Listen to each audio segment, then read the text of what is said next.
Okay, is this thing on?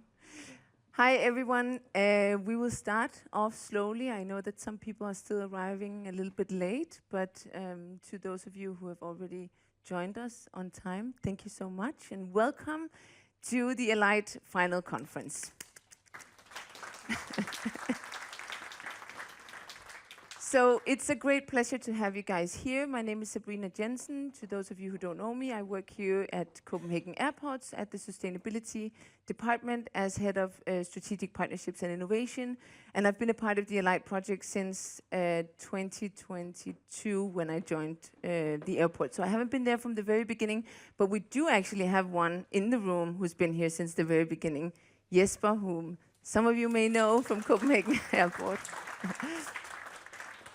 Who unfortunately left us last year for another organization. Anyways, we have a really tight but very, very interesting program ahead of us. You all know Louise, who is actually the project coordinator of this project. Unfortunately, she is at home sick with the flu and had to cancel. So please forgive me if I make any mistakes along the way. I just saw the slides this morning, but we will make it work. And Bernard has also offered to step in to cover some of Louise's slides as the chair of the General Assembly of ALIGHT. So welcome, everyone. I'm going to go through the program, but before I do, let me just say some practical information. First of all, this meeting is being recorded. It's not being live streamed, but it's being recorded, and we will put it on the ALIGHT website. I hope that's okay with everyone. If you have any objections to that, please go to Rasmus over there at that corner, ASAP, and then we will try to solve it. Another practical thing is toilets are on your right-hand side once you leave the room. And I think I had a third. Yes, and for the speakers who will be speaking after the break, during the break, you need to go to the technicians, and then they will mic you up so that you are all ready. Yeah? Okay, but welcome, welcome, welcome. This is the agenda for today. It's quite packed, as you can see, so we will be keeping time, and we will be very strict about it. First, we'll have a little bit about the project foundation, from vision to impact. Bernard and I will share that. Then we'll go into project highlights, something that's divided into two separate parts, one before and one after the break. And then we'll go into airport perspectives. So each of the airports that are involved in the project will have a chance to highlight what kind of impact has the ALIGHT project actually had on the airports. And then we will wrap up, and then we'll provide some nice beverages and appetizers for you guys in our lounge with a great view of the airport, and then we can do some networking and drinks afterwards. So let me start with the project foundation.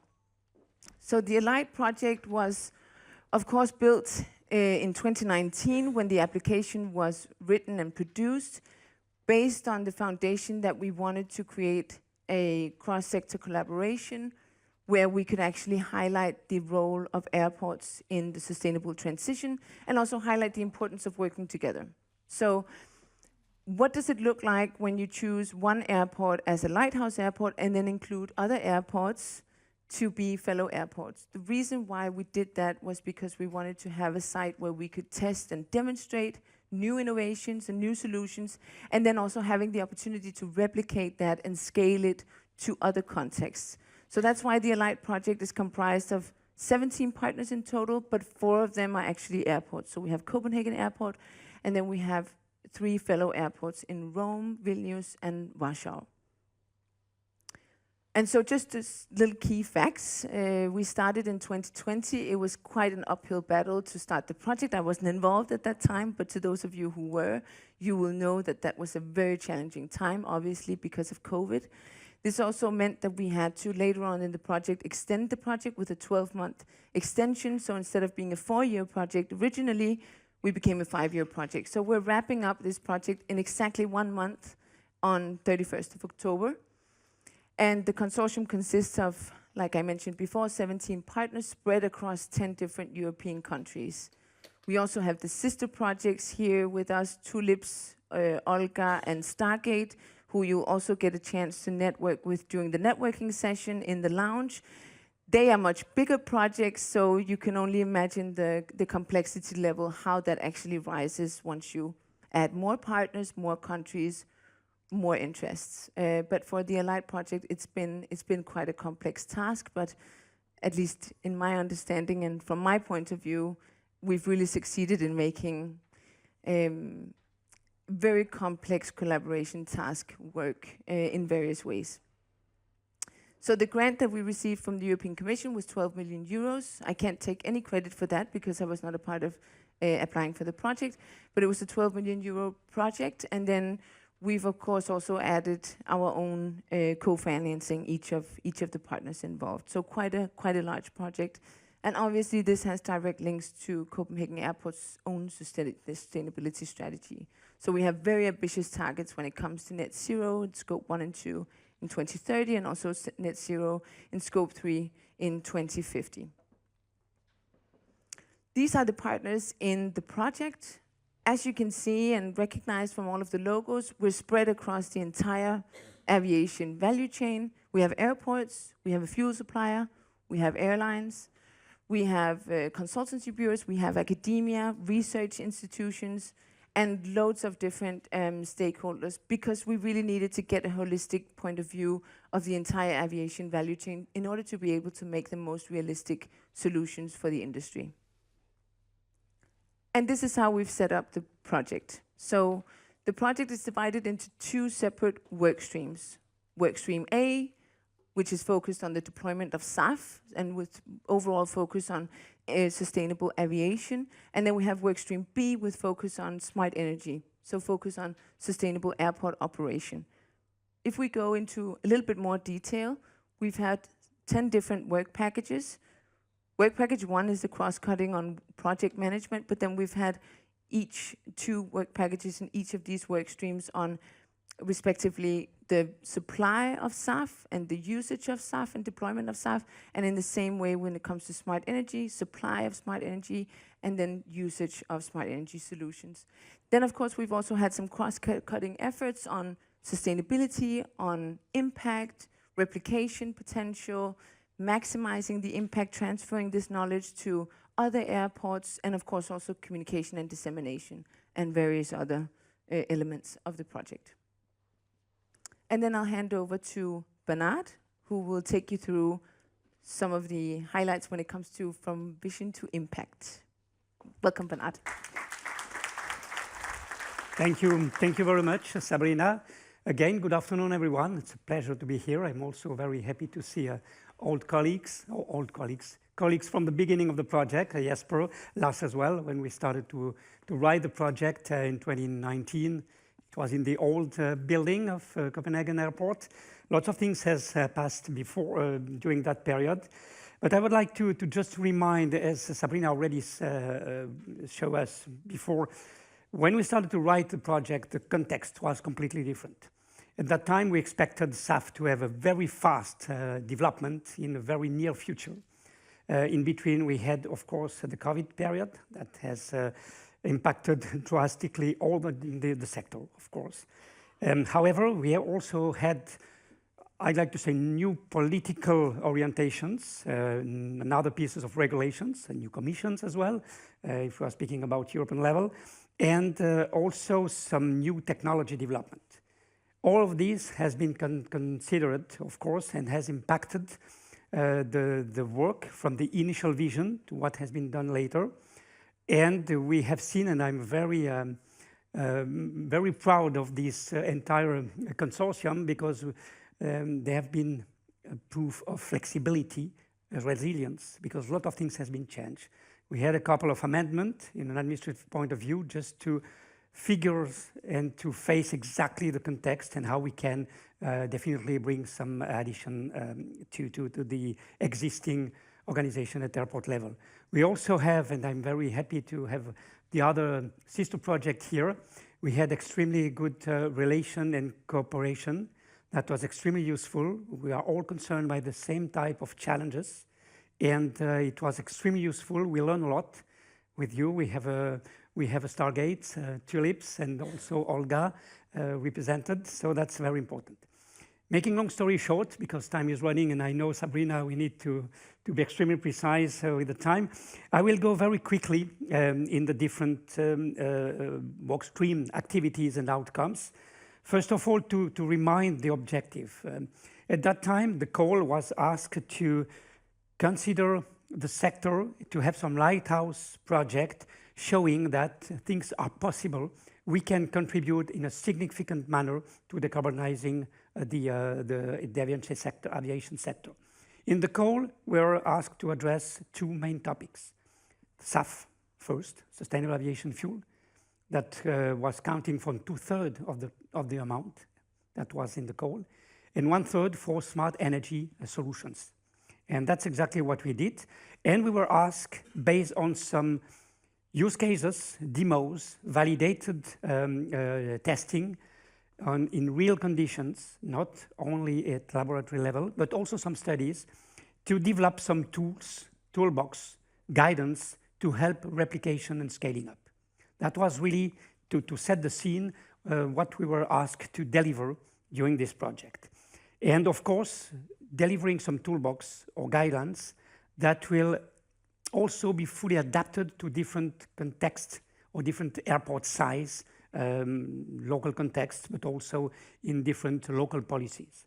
That's again the main objective we're asked to develop.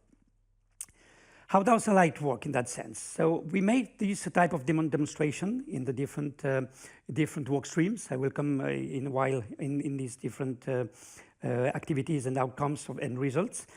We were also, since the beginning of the project, starting to organize how to share knowledge and disseminate activities. The huge majority of our deliverables are publicly available. They are on the website also, which also help anyone to go through. And we have also a very strong cross-sector collaboration. And as Sabrina said, the consortium is composed on a wide range of different categories of stakeholders, which makes things complex in a sense, but also relevant if we want to speak about the complete value chain. So, one of the key first points we had was to try to define what sustainability means at airport level. I don't want to go back in all the different discussion workshop we organized to do so, but in fact we found that it was extremely key to develop something that is absolutely adapted to the sector, and the result was a kind of nuanced, actionable, sustainable framework that will underpin all project activities. That was a kind of, let's say, guidance to all the different outcomes we developed during the project. Sustainability, also contribution to our climate change, both on the mitigation side, but also adaptation side. Deployment of SAF, as I said, that counts for 2/3 of the project. So initially we mapped, analyzed the entire supply chain for sustainable aviation fuel, for SAF, for airport airliners, also from production, procurement, and transport to storage, also handling and use at airport. That was the first time to understand and to have a clear understanding of the full context.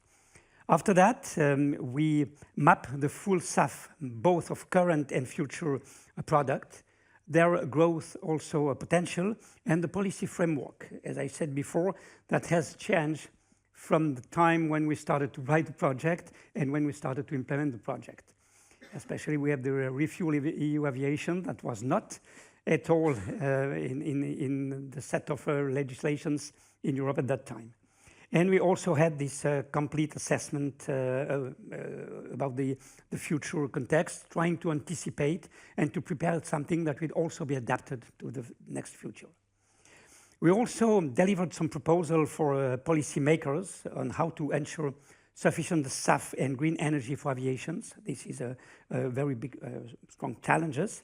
Having some supporting, again, some national production. Would like to have this short circuit and having something that is close also to circularity, and support, having also some political support to have these schemes being also supported through cross-sector collaboration and engaging, supporting, promoting also this cross-sector collaboration. We also emphasize that challenges with feedstock and certification for SAF are significant. And there is also a need for more critical assessment of sustainability criteria and certification scheme. We make these type of recommendation to policymakers, and especially we'll come back to that. It's part of the recommendation we are doing in one of the standardization development we conducted with the SEN workshop agreement. Finally, what have we done so far in short? We have this feed performance monitoring designed and implemented for advanced field monitoring campaign at Copenhagen Airport. This includes the large-scale fuel truck campaign we implemented as well. This campaign measured the real-world impact of SAF and other operational changes on emissions, also air quality and airport operation. There have been some also issues. I will also quickly come back after this presentation. We also had these comprehensive handbooks and tools that have been developed for SAF, the logistic quality monitoring, but also accounting. That was something missing, so it was very important to work on that sense. This has been developed, and this also includes practical checklist, case studies, and the digital tools to support airport in integrating SAF into their operations. And finally, the digital platform and self-assessment tools for airport fuel suppliers and operators to evaluate their SAF readiness and track the progress. About what we have learned. We have learned a lot of things. First of all, airports often have limited direct influence of SAF. Most of the transactions are between suppliers and airliners. However, the airport can play a key role in facilitating data access, but also emission monitoring and collaboration on new solutions, especially.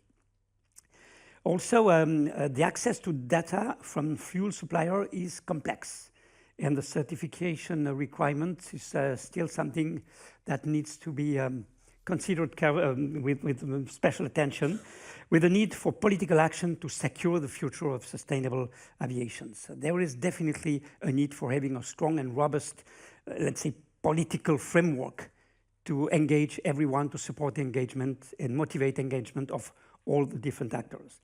Just to sum up and some takeaways, this includes the need for political actions, as I said, a stronger cooperation, some critical also focus on sustainability and data access, while the airport can play a vital role as facilitator and knowledge sharing.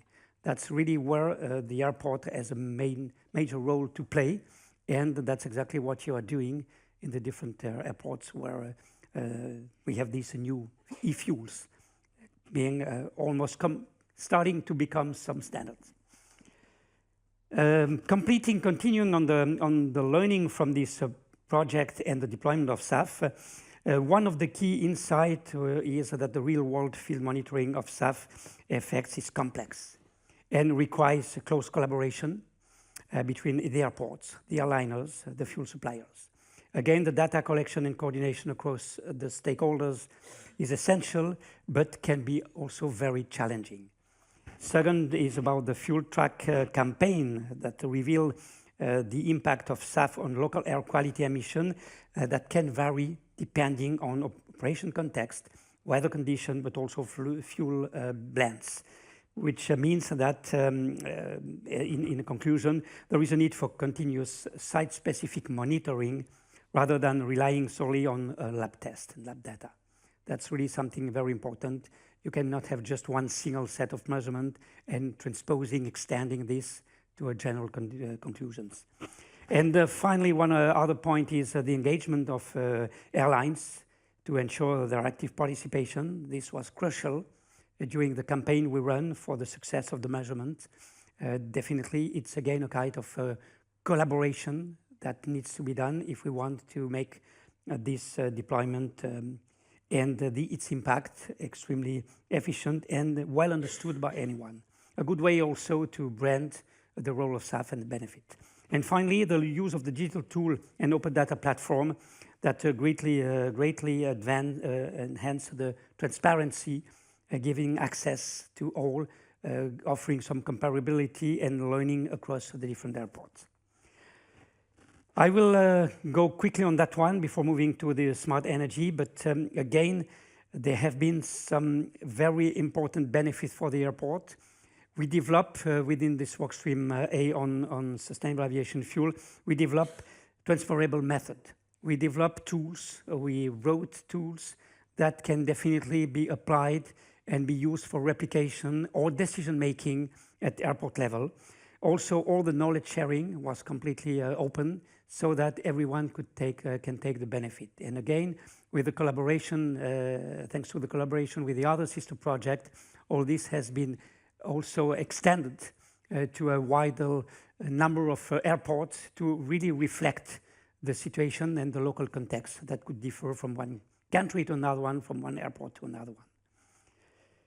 About the smart energy supply and usages, remember the second part that was in the call, that account for 1/3 of the total effort, but also a place where there are a huge potential for improvement. A lot of things have been done, especially we had this successfully demonstrated smart energy system at CPH here, integrating renewable energy sources, the battery storage, and intelligent energy management. There have been some development and tested of energy management platform that optimized the use of renewable energies, the storage and consumption, but also across the different airport operations. And we also had this implementation and tests about the smart charging infrastructures for electrical vehicles, as you can see here as well, and ground support equipment, including the vehicle-to-grid solutions. The studies that has been run at that point are extremely useful also for replication and bringing some confidence for reproducing or replicating or scaling it up at other places. So what we have done as well, we have conducted this detailed mapping of energy consumption. We identify the different areas where we can improve the consumption at building level, ground operation, and transport especially.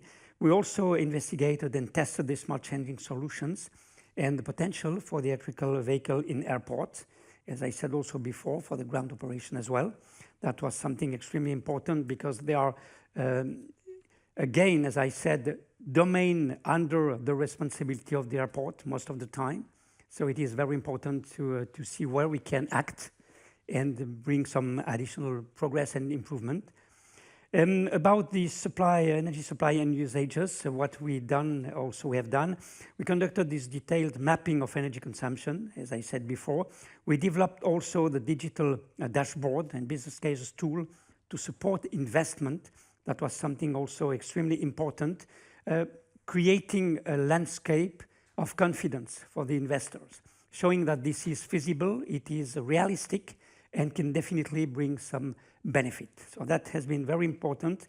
And based on the spirit of the call from 2019, we were able to show and to validate, to prove that this can definitely bring added value to the airport. Again, what has been done in that sense about the investigation of how airport can maximize the local solar power production, that's something very important. You probably remember years ago, we always have doubt about having some solar production at the airport because of reflection when the plane will arrive. We had discussion. I remember at that time I was working for the French Agency of Energy Management, and we were trying to install some solar equipment at the airport. We had definitely a no from the local regulation authorities. They said too dangerous. Same with other type of renewables. Now, definitely we have several cases where it works. We can see the added value. So this investigation has been also done in such a sense. Also the energy analysis on a case study to investigate scale up potential that could definitely be extremely important and useful for other airports to replicate based on the value we had also validated. Again, what we have done regarding some additional activities, anticipating and having forecasting about new type of equipment and technology. We investigated the technology and infrastructure requirement for concept of aircraft stand of the future That has been also a platform extremely interesting with many different meetings to consolidate all the different suggestions and understanding. And this to support the electric and hybrid aircraft and smart flexible energy used, but also including in this study, we also include there the autonomous pushback tractors through studies that are also one of the opportunity of the future that start also to be developed and could definitely bring some additional benefits and optimizing the operation at airport level. Finally, about the key learning, we have this key learning about electrification and smart energy solutions that are feasible, even if in a busy international airport environment, it is not easy, which definitely requests to start early in the process to have a cross collaboration with all the different stakeholders or actors on the airport, at the airport level. This is something extremely important. We definitely need to understand how we can integrate some complex renewable energy storage and different systems. That's a very important activities. And again, success really lies in anticipating, engaging right from the beginning with all different stakeholders. This is really a key learning we got, of course. We can anticipate that, but it was clearly underlined here. And the real-time monitoring and digital tool enable also better planning and optimization. That was something extremely relevant as well. And also the ongoing monitoring is something important to also ensure that we will get adapted. We can have adaptation with the new technologies and having some operation needs that can definitely evolve very, very quickly. So we need to have a kind of reference monitoring approach that can definitely help to evaluate and to follow any type of new technologies implemented. About the benefit for other airports, all the results here include scalable solutions, digital tools and practical guidelines that have been developed, considering also that different airports could have different level of responsibility. So it has been made in a sense to cover, or to be, let's say, suitable or adapted to any types of airports. But also the methods and tools are documented and ready for use by other airports aiming for decarbonization. We have a lot of information, a lot of details, everything is transparent so that anyone could check and say, okay, this part maybe does not correspond to my level of responsibility. And then it is written down, but you have all the other domain or topics that are detailed so that everyone could find something that corresponds to his or her expectations. Final set of slides, very short. One of the key words of the project was replication, scaling up, sharing knowledge, etc. For that, we have also some specific activities regarding how to ensure something that will correspond to expectations, and to be sure we can develop and offer tools or document that can definitely support the decision-making, replication, and engagement of other airports. This has been facilitated by 3 major workshops organized. You can see on the pathway on this slide. We started with the state-of-the-art workshop in June 2022. There have been some network building and collaboration, especially with our sister project, Olga, Tulips and Stargates. And thank you again for participating today to this event. And then we also have another workshop regarding the bold vision to understand the basement of the bold vision.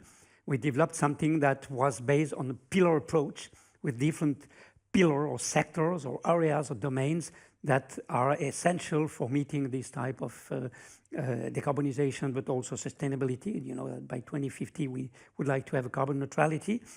And after that, we had the final workshop in May. Yes, it was in May this year with the policymakers to check if this is something that speaks to them.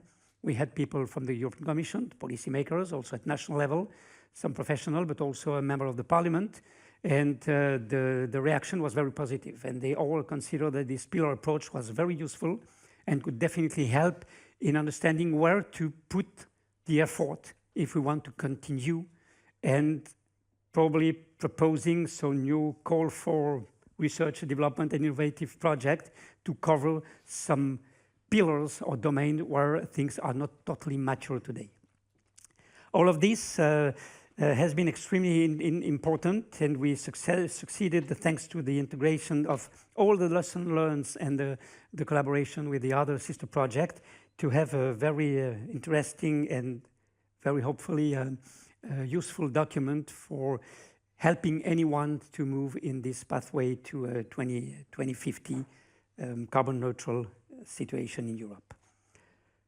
That's probably one of my last slides about the replication. As I said, something very important.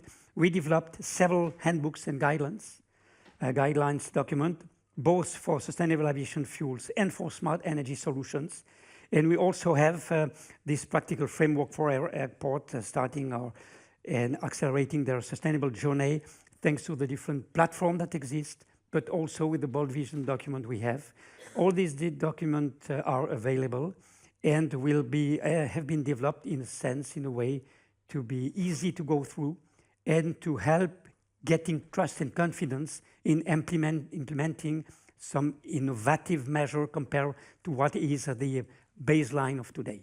So this is this was an ambition. I can say very proud about this set of experts we have and partners that we succeed in doing so, even by showing some resilience compared to the change, the evolution of the context.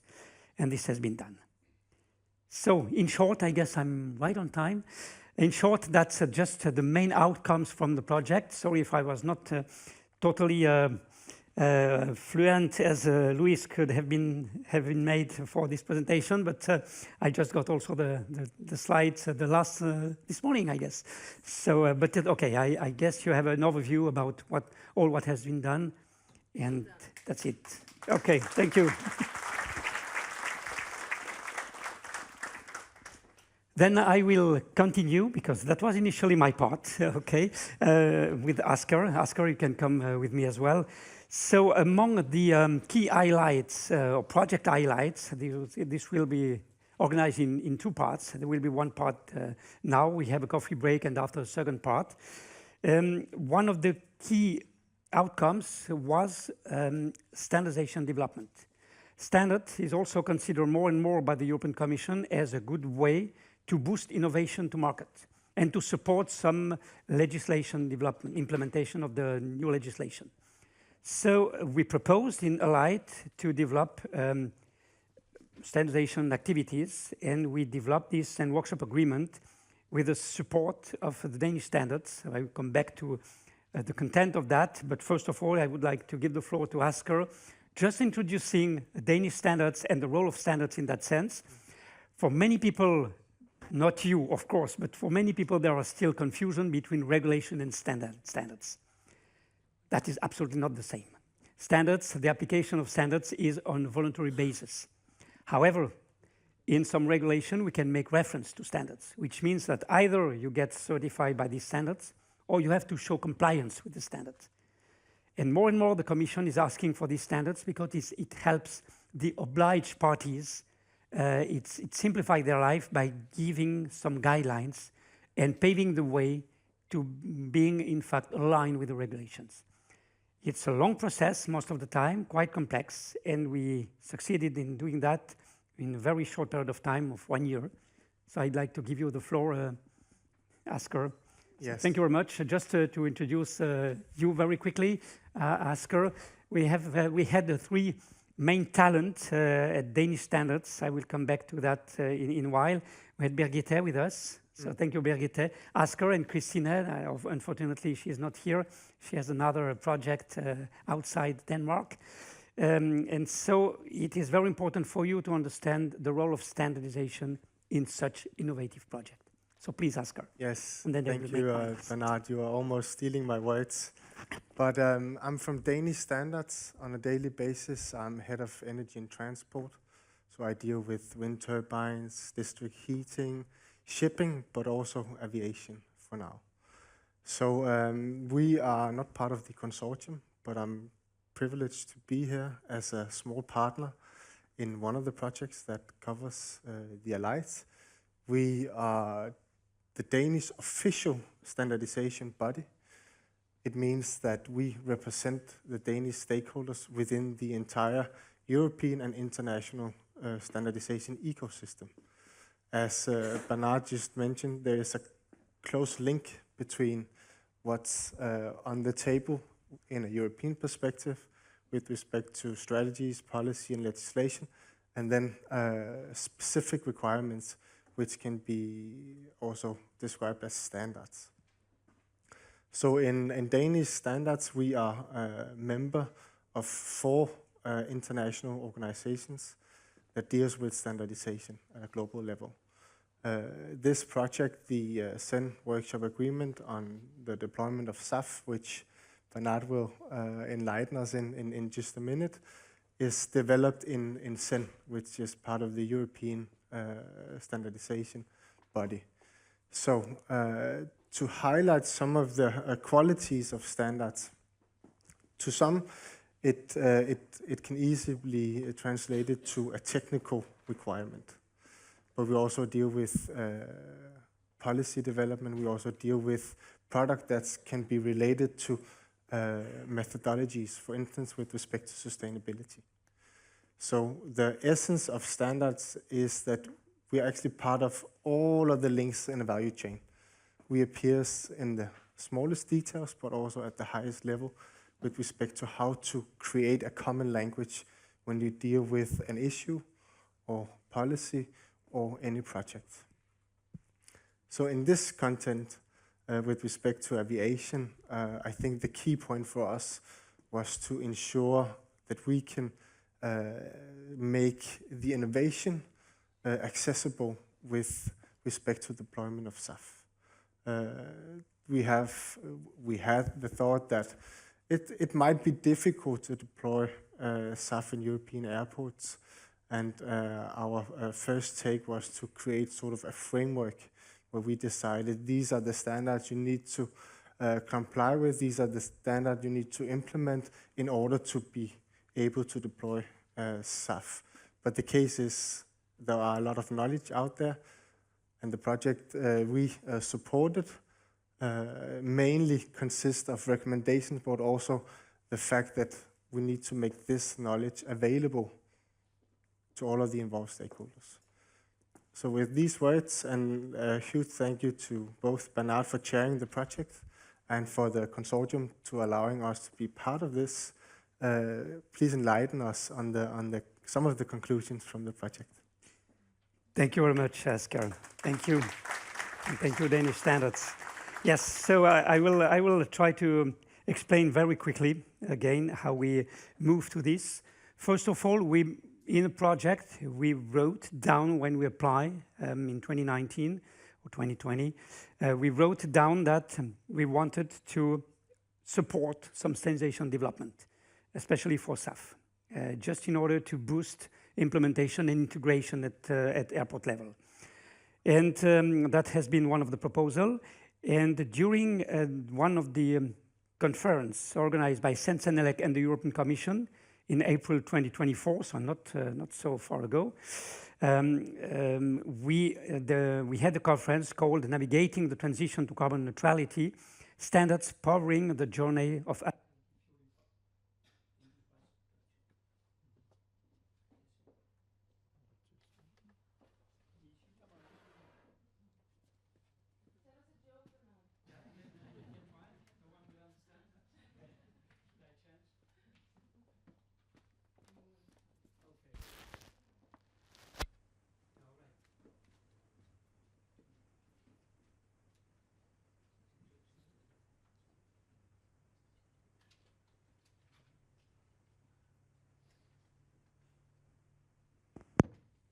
Better now? Yes, thank you.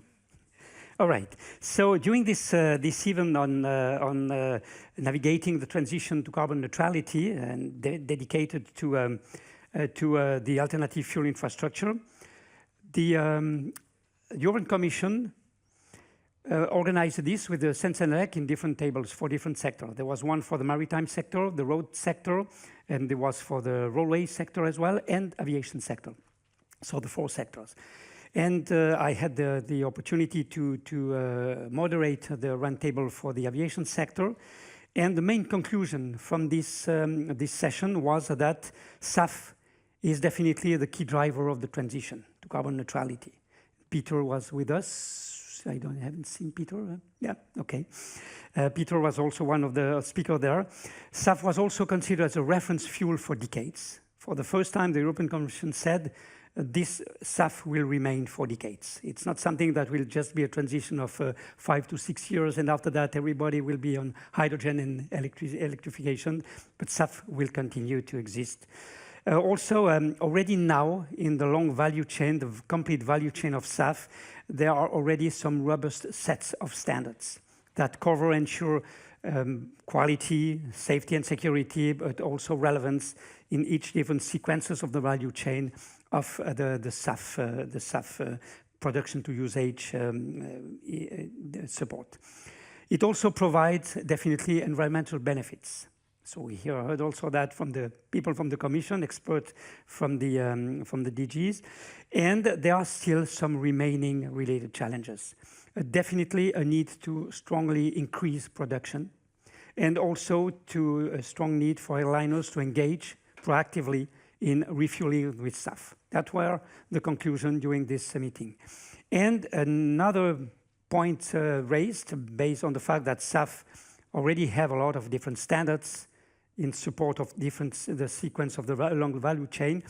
They propose to pave the way to scheming value chain management for other e-fuels, such as hydrogen and electricity, just to have for each sequence from production, transport, storage, distribution, and usage, having the same or similar approach with similar standards to support quality, safety, security activities. So that was the main conclusion. And they also made some recommendation during this table that has been written down. First of all, a need to raise awareness about SAF. That is absolutely key. The second point, to brand the role of SAF by showing that it is a key contributor to meeting our 2050 targets. Also a need for boosting production of SAF, to boost engagement, as we said before, of course, it's a complement to the conclusion, the engagement of airliners in refueling with SAF, and the mapping SAF value chain with related standards that will give, let's say, confidence about the robust existing context and about SAF from the production arriving at the airport, being stored and then distributed and used. And the final recommendation was supporting ALIGHT SEN workshop agreement proposal towards awareness raising, including terminology, trying to speak the same language, having the same understanding behind the words, and paving the way for other e-fuel value chain. This has been the recommendation. After that, we had this engagement also and the subcontracting with the Danish standards, because when we develop a SEN workshop agreement, it is in the framework of the rules from the SEN, the European Standardization Committee in French, Comité Européen de Normalisation. And then for that, in this rule, we need to have a national standardization body ensuring the secretariat, and also to take care that we are respecting the rules established by the European standardization organizations. So we are very happy because Danish standards went on board, jumped on board, and then we agreed and launched on July 2nd last year the standardization activities by launching a call for experts, and we had a lot of different experts, more than 80 people registered first, and finally we had more than 40 very active in drafting the standards or the SEN workshop agreement, and we agreed that we'll concentrate on terminology, on value chain with reference standards, as was recommended from the workshop previously, and having a generic mapping approaches. In addition to that, we agreed that making recommendation for improvement, but also alignment of the different pieces of regulations towards something that will be coherent, which is not necessarily the case today, will be important. And we had, in August this year, the SEN workshop agreement passed all the different voting, balloting that we launched within the 34 countries of SEN, which are the European member states, plus the EFTA countries, plus the former Yugoslavian Republic of Macedonia, Serbia, and Turkey, and UK, of course. So all these countries had a word to say, and everybody agreed, accepted. We had a couple of comments that we integrated. So late August, it has been published. It has been co-drafted by more than 40 experts from 30 different organizations, including outside Europe, because the Sand Workshop Agreement could also accept experts outside of Europe. Published on the website. It's a free downloadable, you can freely download this document. I have the link here after. You will probably have access to the slide later. So it's very easy to get this document. From the website, I just wanted to bring this to your attention, but it has been, this is the publicity made by SEN on their website for downloading the document. Definitely it is highlighted as one very important document to help alignment in understanding also and sharing the benefit of SAF. Speaking the same language with terminology that will be fixed, some recommendation, and it has been developed by experts of the sector. So really industry, we can say. So people who knows what it is about. Finally, just to show you what is, how it is organized in terms of content, table of content. We have terms in definition. We are speaking about SAF benefits. We are also speaking about the regulatory context, about technical consideration. This is the value chain, as we said before, where safety and quality is highlighted, of course. And we are also making some recommendation and perspective to support improvement of some pieces of regulation, but also simplifying the life of everyone by having a very clear message and the baseline to follow. This is the content. And finally, I will definitely take this opportunity to making some acknowledgement. I know we are not at the end of the day, but an acknowledgement to my ALIGHT colleagues. They have been a very strong involvement in drafting the standards, in bringing all, let's say, expertise, but also information, data, study that you were all working on. Also, the experts from all companies engaged, involved. They bring their expertise, commitment. They were engaged without reticence, sharing all their activities. It was extremely effective. And again, I want to acknowledge and thank very much Danish Standards for performance, robust support and secretariat. And especially you have been able to create a warm and constructive working atmosphere. That is very important. So again, big thanks to you, Birgitte, to Asger and Christine. And I would like to show you how we can close the loop with Danish standards, but also the aviation sector, because the aviation sector means a lot for Christine and her grandfather. Carl Guttorm Henald Weibel. He was the managing director of Copenhagen Airport from 65 to 76. I didn't know that when we started the project, of course. And he has been also very active at the CPH level during quite almost all his careers. So I would like just to highlight that because it's interesting and very nice to see that we started these activities. We went by chance almost to you, my Danish Standards, and to Christine. We could have been somebody else. And once Christina told me, it's amazing because my grandfather was managing director at CPH. So I just asked her if she had a few pictures. So I'm very happy to close the loop like that today. So this is, in short, the Sand Workshop Agreement. And please do not hesitate to download the document. It will be it has a period of validity of 3 years that could eventually be reconducted for 3 additional years. Normally, we use this as a kind of transition to a future standards. But it means for all European countries now, there is a reference document people could rely on and consider for developing other activities, including policymakers.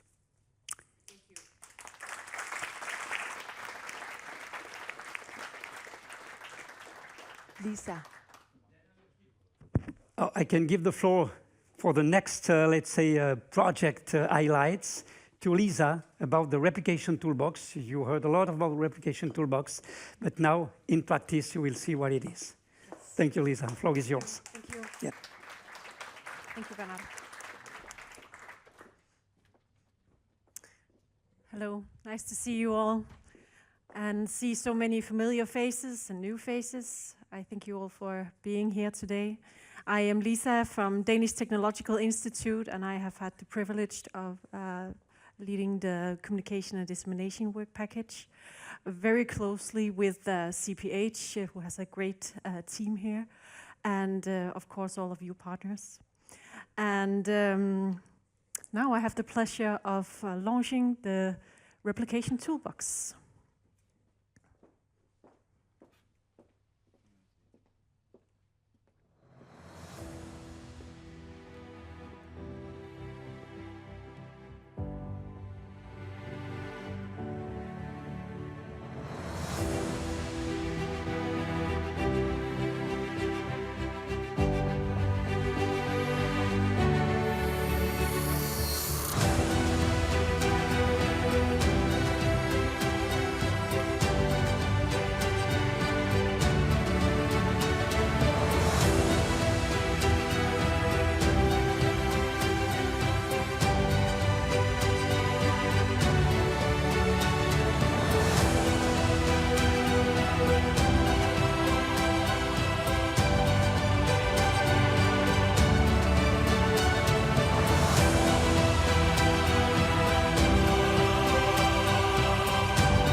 Something unexpected. That's what I hope that people who will use the toolbox will think.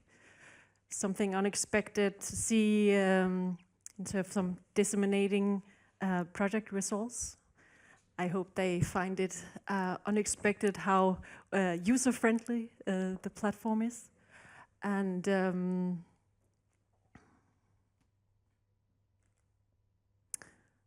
yeah, so let me take it from the top. What is Replication Toolbox? The Replication Toolbox is a digital platform offering proven real-world results, solutions, including roadmaps, guidelines, and checklists for airports and other stakeholders in the aviation industry. Or put in other words, this platform is the home of the results and the key results and the knowledge all generated in the ALIGHT project. So just to tell you a few about the characteristics of the toolbox, we have 11 operational areas. That is the ones that you can see over here, from energy management system to local air quality. And in total, we have 38 tools, guidelines, roadmaps, checklists, and estimation tools. And what really is important from a dissemination perspective is the accessibility, but also to make sure that the users have that they can see that we have a holistic approach to the transition. The toolbox is designed to empower airports in process planning and in transitioning operations, and ultimately accelerate a green transition. An example of this here in this tool close-up is the aircraft stand, in which we have an estimation tool and a planning tool and a design guide. And this is a way of working around this complex problem from many different areas. Here you can access the toolbox, and please also find the QR codes on the roll-up over here, and of course on ALIGHT aviation.eu the toolbox, and other results are available for you. I encourage you to take a deep dive into it later today, and yeah, feel free to chat with me about the toolbox. Thank you. Thank you all for your efforts and contributions to this.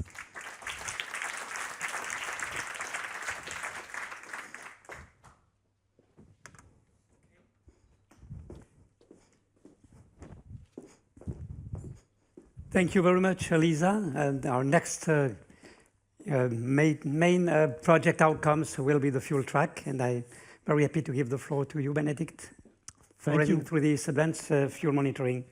Yeah, thank you, Bernard, and also from my side, warm welcome. My name is Benedict. I'm with the German Aerospace Center. I'm going to show you some highlights from the very tangible demonstrations that we have done as a project over the last years towards emission reduction and improvement pathways with SAF at airports. And Bernard has already framed the mindset of those demonstrations very precisely, because the idea was to take findings that we may already have on the scientific level from test bench and transfer them to the real world, to the final application system, which is the airport. Short overview. The core activities were, first of all, the fuel monitoring, or fuel track CPH, you've heard before, a SAF measurement campaign, the assessment of SAF scenarios, and the local air quality simulations.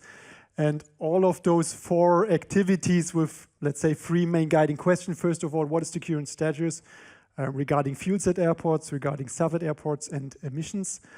And then building on that, what could be done in the near future, and what can we expect in the long term? In the next couple of minutes, I will only briefly touch on the first 2 activities. Everything else, as already said by Lisa, will be available through our reports and, of course, the replication toolbox. Although it's here in the logical order that the first activity, the fuel monitoring, was actually the last activity that we did as a project this year in April and May, a 2 weeks measurement campaign here at Copenhagen, where we took a close look at the fuels that are coming into the airport through the arriving aircraft, but also the fuel that is uplifted here in the dispenser system, and trying to find correlations between the fuel properties and the fuel quality and the emissions that we are observing on the apron.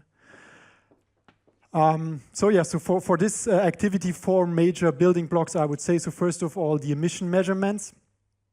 We had our mobile lab from DLR parked over there at the Charlie 39 aircraft stand, so that we could capture the plume from taxi by aircraft. We were mainly, of course, focusing on SAS aircraft because they are our project partners, and they would also provide operational data on that flights. And then once the aircraft passed by and we took a good emission measurement, we would then collect a fuel sample from that exact aircraft, so that we would have the emission measurements, but also the exact information about the fuel that this aircraft was using when it was taxiing by. And then over the 2 weeks, complemented also with fuel sampling from the hydrant system, so that we get both the information about the arriving fuel and also the fuel that is uplifted here in Copenhagen, to see if there are some differences. And finally, of course, take all the fuel samples to a very detailed fuel analysis at our lab, but also at this external lab, to try to then make the loop back to the emission measurements and see if we can find correlations between the information that we see about the fuel and the emissions that we have measured. In very short summary, I would say this was a really successful 2 weeks measurement campaign. So we took fuel samples from more than 50 aircraft. The set on the emission measurement is I think 300 aircrafts. It is a very detailed and big data set. And I will only give you 2 examples of what we can see in such a data set. So this is one of the results from the fuel sampling from the arriving aircraft. We see the total aromatics content from the fuel that was on those aircraft. You can, simplifying it a little bit, think of aromatics content as one of the main precursors for soot formation and an indicator for fuel quality. You can already see that we took fuel samples from quite some different departure airports of the flight, and there's already evidence from the scatter of the dots. Yes, there is a variation in the fuel that is coming into Copenhagen from arriving flights. Now, how would that relate to the to the emission measurements that we also took. And this is just one key figure here. And I want to point you towards the red dots, because those are measurements for both fuels. So on the x-axis, the aromatics content from fuel samples that we took from those aircraft, and on the y-axis, emission index for particle number, or let's say soot emissions. And we were able to take both a fuel sample and a good emission measurement for the same aircraft at 3 different points in time over those 2 weeks. And you can see for all of those 3 measurements, a different aromatics content was observed, and it does already show quite a nice correlation to the emission index or the sooting density that we were able to measure. So this tells us that, yes, there is a variation in the fuel that we are seeing here at the airport, and we can observe variations in the emissions caused by those variations in the emissions. Again, it is quite an extensive data set. We are still doing the analysis. The full results will be published, I guess, in the next month. But this was just to give you an idea about what is behind such a measurement campaign. Now then the question is, of course, what could be done? So how can we improve? And of course, SAF is one of those improvement methods that we wanted to have a closer look at. And that is why we also did a major SAF measurement campaign 2 years ago, actually, in February 23, where in contrast to the fuel track campaign, the idea was that we had a dedicated aircraft from SAS on a regular schedule between Arlanda and Copenhagen. So really one aircraft for this 3 weeks campaign. It would operate on 3 to 4 daily turnarounds between Arlanda Airport and Copenhagen. And the idea was to start with baseline measurements. So this aircraft would just uplift the fuel that was available at Arlanda, conventional jet fuel, and then followed by a trial, about 30 flights with a dedicated SAF blend, so that we can see what is the difference in emission that we can measure between the conventional flights and then the SAF blend flights.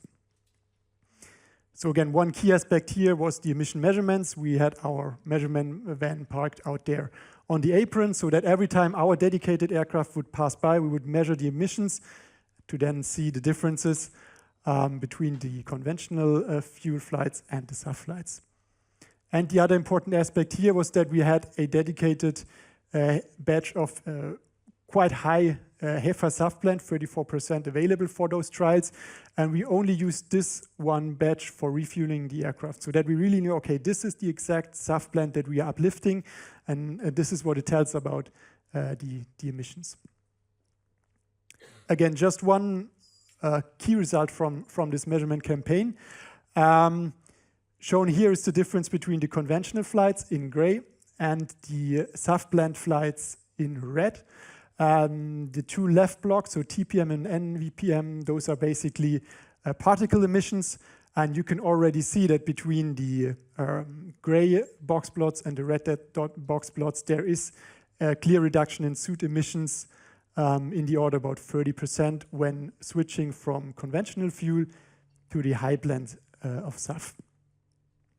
And what is also nice and links to the first measurement campaign actually is that the spread in emission for the gray area, so that means for the conventional product, is higher, because here we always uplifted the conventional fuel that was available at Arlanda, which, as we already learned, would vary over the time of the measurement campaign. And for the red, for the SAF blend, we only relied on one single batch, right? And this is why the spread in the measurements for the SAF batch is also lower than in the conventional fuel. So again, what we demonstrated here was we can observe differences in emissions or reductions in emission when using SAF, not only on the test bench, not only in a very well-defined environment, but also in the final system, which is the airport. Now, what can we learn from demonstrations like this? First of all, and it has been already said before, is airports are complex systems, right? So measurement campaigns like this require thorough planning, and that's why before both of those measurement campaigns, there was, I don't know, like 1 year of preparation to make it actually happen. And then airports are a connecting element in the aviation ecosystem, right? Because everything comes together here. So aircraft are coming in, fuel is uplifted, passengers, emissions, and so on and so forth. So this is a unique data resource because multiple domains intersect here, which makes it very interesting for us as scientists, but also for demonstration purposes to run such demonstration activities. I can already say that the collected data from both activities will support activities on the technical side for the 100% SAF task force, but also on the regulatory side, more looking at the non-CO2 MRV and on the European level. And this is maybe the most important thing to highlight here is collaboration between research and industry is essential to translate scientific findings into operational systems, because we as a scientist, we can provide our insights, we can provide our detailed knowledge, but for measurement campaigns like this, we need a collaboration of strong partners which are in the ecosystem, and that's why I also want to thank at this opportunity all of our partners who were very involved in both of those measurement campaigns. Now to come back to the guiding questions, and this is just limited to the two demonstrations that I've shown. So what is the current status? We can say that yes, variation in key fuel properties are observable at an individual flight level, even if we're only looking at conventional fuels. And these variations in fuel composition have shown to result in measurable differences in aircraft emissions in the fully operational setting. So again, not only on the test bench, but here at the airport where everything is coming together. Now, what could be done in the future and what can we expect in the long term? First of all, we have shown that SAF is a key solution to reduce emission at and around airports. And luckily, the increased SAF uplift will have a positive impact on emission and local air quality. Of course, the question is now, how can we enable this increase in SAF uplift? But there are other work packages within this project who has shed light on this issue too.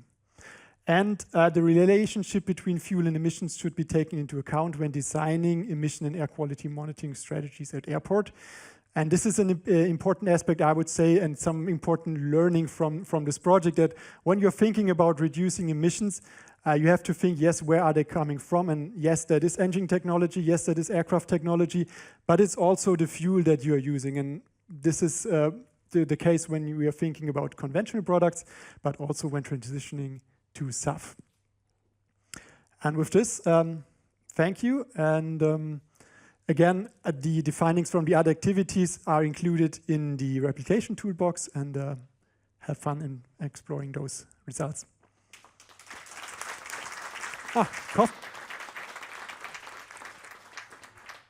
Thank you so much, Benedict. Okay, now we have a coffee break and we're a little bit ahead of time, so I would suggest that we meet back here at 10 to 3, yeah, so 2:50. There's refreshments that have just been served just outside the room, and you know where the toilets are, and please feel free to network and mingle and ask questions and discuss. So thank you so much. Okay, please everyone, please take your seats. We're ready to start the second session of the ALIGHT Final Conference. And for this session, we have 2 project highlights more. So we have one on APU, and then we have one on BESS, our BESS battery energy storage system.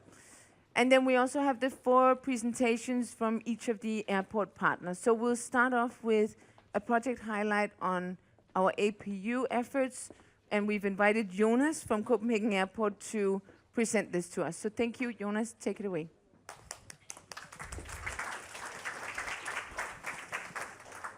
Thank you, Sabrina. My name is Jonas. I've been working here at the airport for some 3.5 years. So I'm not a complete airport expert, but please feel free to ask me any questions. I'll try to answer them as truly as I can. Well, I have been involved in the APU emission monitoring project almost from the beginning. And we started, well, the project has been going on for a long time, but we went live with the monitoring setup at the end of last month. And we are now covering 3840 stands with the thermal cameras that we have had set up. It's the supplier Asaya that has set it up, and we are, well, at least that's what they say, we are the first airport in the world to have a almost full coverage of thermal cameras looking at the use of the APUs. And just for reference, APU is the auxiliary power unit at the back of the aircrafts. And we can see almost all of them. There are some of them we can't see yet. Being a new setup, a new solution, we still have some issues, or to be specific, the supplier, Asaya, have some issues with the final adjustments. But I think we get, the setup is that we are at these 3840 stands, and we are covering about 80% of our total turnarounds. And with this solution, we get, I think we are missing about 5% of that. So we are almost there in covering all the APU usage that we want to. We are, of course, also testing the data right now, and along with the SAS, to verify if their aircraft APU monitoring system shows the same data as ours. I've just sent them a huge file of all our registrations, and I hope they come back with a thumbs up saying that our data match theirs. When I look into the data, also myself, it seems like the solution is actually working. I had some dialogue with some of the airlines, especially EasyJet, and they did not have high expectations to the solution. They did not expect it to work, but it does, and I'll show you in a minute how it works. Of course, on the internal lines, now that we have started the solution, everything is live, then what do we do? So we are, of course, working internally to set up our processes in order to handle all this information. And maybe not surprisingly, it has turned out to be maybe a bit more complex than we expected, because there is a lot of different factors going on outside on the apron. Some of the basics are if we use our equipment correctly, if the ground handlers connect the equipment correctly, does the PCA, the preconditioned air, is that functioning? Is it blowing enough air at the right temperature and all that? So we're working on aligning the processes, aligning information, so people who are in contact with the airline sort of have the right information on, does the technical equipment work? Can I sort of tell the pilot to shut off the APU? If I have to do that, if I must be able to do that, I must also know if our solutions, the PCA units, are working, for instance. So all that we are diving into right now, and so we are aligning, and all this is to sort of create a foundation so we can have this dialogue with the airlines, so that we can talk about how to reduce their APUs and, well, basically improve the performance out there. A little bit of a technical setup. We are the main delivery in this. You can say the cameras, the thermal cameras, they look, it's kind of cool to look at thermal cameras. It looks funny, it's kind of cool to do. But the main delivery in this is data on events on the apron. So this is basically the delivery we get from thermal cameras. APU on, APU off. That's it. Nothing more. But that is the core of the delivery, where we can see and compare to our data and the TOPT and all the startup times if the APU is on or off at the right times. So let's dive into the actual solution so you can see what it looks like. And can you help me switch to my PC? It's unavailable. Try again later. Okay, it worked a minute ago. Okay, I hope. Yeah, it does. All right. This is, no surprise, Copenhagen Airport, looking from above. And you can see all the coverage we have on all the stands. And just as an example, I can zoom in on one of the stands to show you what we can see. This is one of the big ones, Emirates. We have on some of the stands, we have also a lot of other events registered in or shown here, you can see. For instance, when catering is connected and all sort of important events when you are interested in looking at turnarounds in the airport. But for now, let's look into one of the thermal cameras. And I was just thinking that we'd look at Alpha 15 to see one of the turnarounds out there so you can see how it works. And we'll take a early turnaround from Lufthansa. So this is the coverage from the thermal camera. We save the video feeds for 30 days, so we can always go back and look at it. The data, of course, we have for a much longer time. But you can see, just as an illustration, you can see the plane arriving, full burst on the engines, and you can see, you just saw that the APU was on, and rather fast they shut it off. So that's good. We usually don't have any issues with turning off of APU. It's the turning on that is the issue. So if we fast forward to the turn on, and as I looked at the data, it should be turned on at around 8:41. And just to show you the difference so you can see that, well, the solution actually works.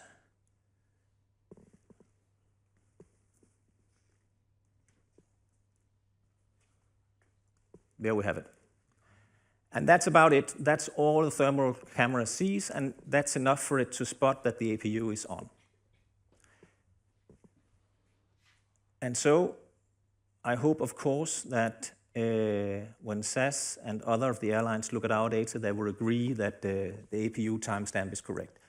But I think it's hard to argue against this if it was to come to that. So, but this is basically it.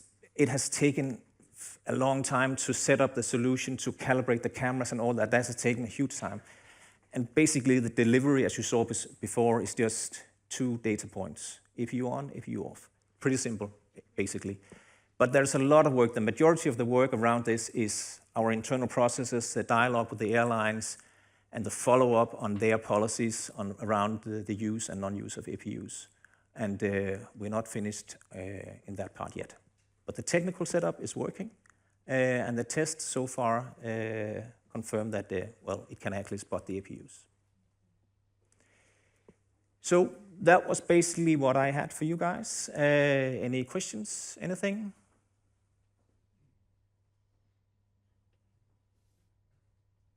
Half a hand over there, yeah. Yes?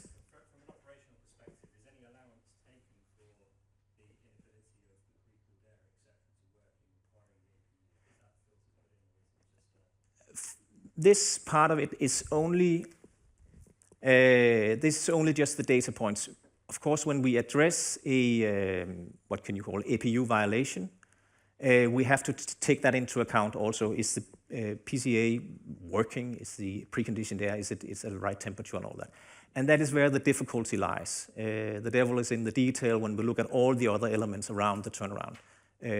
So maybe at the beginning, when we started this project, we sort of had an ambition to say, okay, this is automated, so maybe we can automate all the fines. We can set up an automated process that just spits out fines to the airlines every time this solution spots an APU use or misuse. And of course, rather fast, we came to the conclusion that that was not the way to go, because there are too many factors in play here. For instance, I didn't show that, but we have a TOBT here, target off block time at 8:50. And below here we see ASRT, actual request startup time, I think it is, you might know better than I do. That is when the pilot asks for permission to leave the stand. So that's earlier than the TOBT. So when we look at when the APU starts, we don't only have to compare it to the TOBT, because if the pilot is ready before time, then he can be allowed to move and leave the stand. So there's a lot of factors we have to take into account. So we have sort of slowed down on the automation part of bar just spitting out fines and sort of trying to see the whole picture.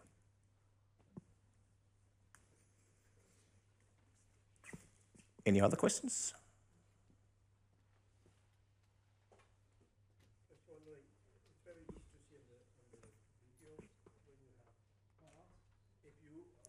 Yes?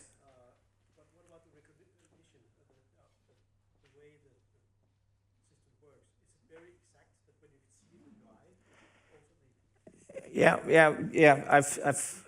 The question is it always as easy to see as we see here? I think the camera technology and the AI behind that's looking through, you could say looking through the thermal cameras, is better than what we see. But we also have some difficulties in the next yard where we have some of the alpha stands. Some of the planes are aligned pretty close. So when the camera looks at it, it kind of gets confused to what airplane has what APU. So it's not perfect, but it seems like it covers most of it and better than when I look at the thermal videos. But I think that will come when we compare with the airline data. I hope we can get that comparison there to see if we spot it correctly. But it's work in progress, to be honest. It has. So no hardliners over to the airlines. All right? Okay, thank you. Yeah.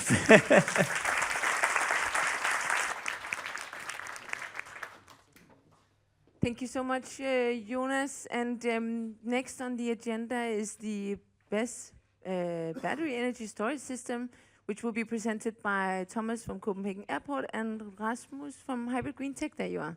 Please join me up here.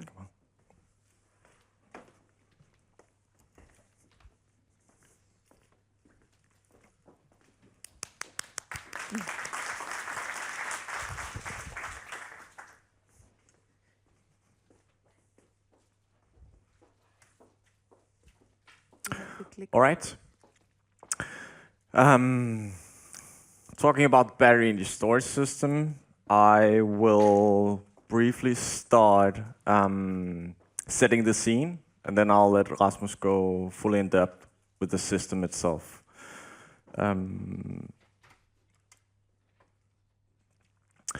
So for the initial planning, we had to find a demonstration site where we could actually place this asset. And we chose it actually to be on the opposite side of the terminal area, so we could actually do a lot of testing within a more non-crucial environment. So that's mainly the area where a lot of our internal staff and equipments are placed. We had the grid. Well, we actually had to upgrade one of our power stations to actually be able to have this asset. But as we are also developing a lot of our charging facilities, the area was quite essential as well. We had PV system in place, a smaller one, but still. And then we also had consumption throughout the area. We have a local district heating power plant where we also have heat pumps, which also are consuming electricity, of course. So now we just had to install a battery energy storage system and also looking at the essential part in the middle, the energy management system that Rasmus and his team provided. I spent a lot of time talking on the actual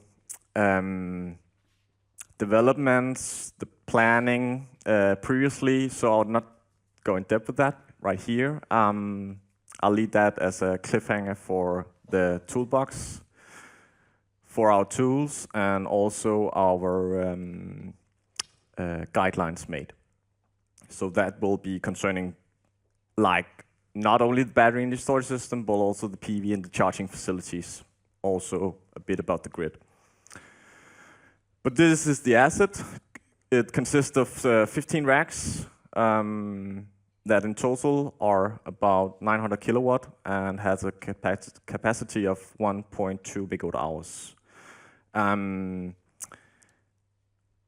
I would imagine from the beginning that it was kind of a plug-and-play solution. I can tell you it wasn't. We had to do a lot of mitigations to be able to place this asset on the air side, which the guidelines also tells a lot about within the toolbox. But just to mention briefly, there's a bit about the test of what the actual rack should be able to consist. So if it was at some point to catch a fire, we were able to contain the situation. And I think within our deliverables, we speak from local authority improvements to approvals from the DSO that we had to get in place. Rasmus, will you continue? Thank you very much. My name is Rasmus Rud Mosbæk, CEO and founder of Hybrid Green Tech. ALIGHT coming to an end is quite special for me. In 2014, I started in lithium balance and was the one developing what today is Solta. So I started up building, figuring out how to make a battery system, how to contain cells inside, what to do with fire and all this stuff. In 2018, I founded Hybrid Green Tech, and already in 2019, when we were only 2 employees, we started the application together with DTI and the rest of the consortium of ALIGHT to make the application. And at that time, Hybrid Green Tech was only 2 employees. Today we are 30, and next year we expect to be 60 people. Wow. So ALIGHT has really supported Hybrid Green Tech on our journey. And what Hybrid Green Tech had developed through this project is, because one thing is to have a battery system, but another thing is how to operate it. Because you can charge and discharge, but you need to do it intelligently. So, and the airport faces an increasing energy demands and electrification demands, and they also need to reduce CO2, like the rest of the society. If according to Rystad Energy, which is a forecasting institute for Oslo, then if we need to reach Paris Agreement, then BESS systems, battery energy storage systems, will provide 25% of the CO2 savings for meeting the Paris Agreement. Furthermore, we need to address the challenges of flexible assets, both the battery but also EVs. And then we need a smart energy management system, a fully automated cloud-based EMS. So what we have developed through this project is an EMS that doesn't run at the site, but it runs in a cloud and are able to forecast production, consumption, I will come back to that, and other parameters in order to have the best operation possible.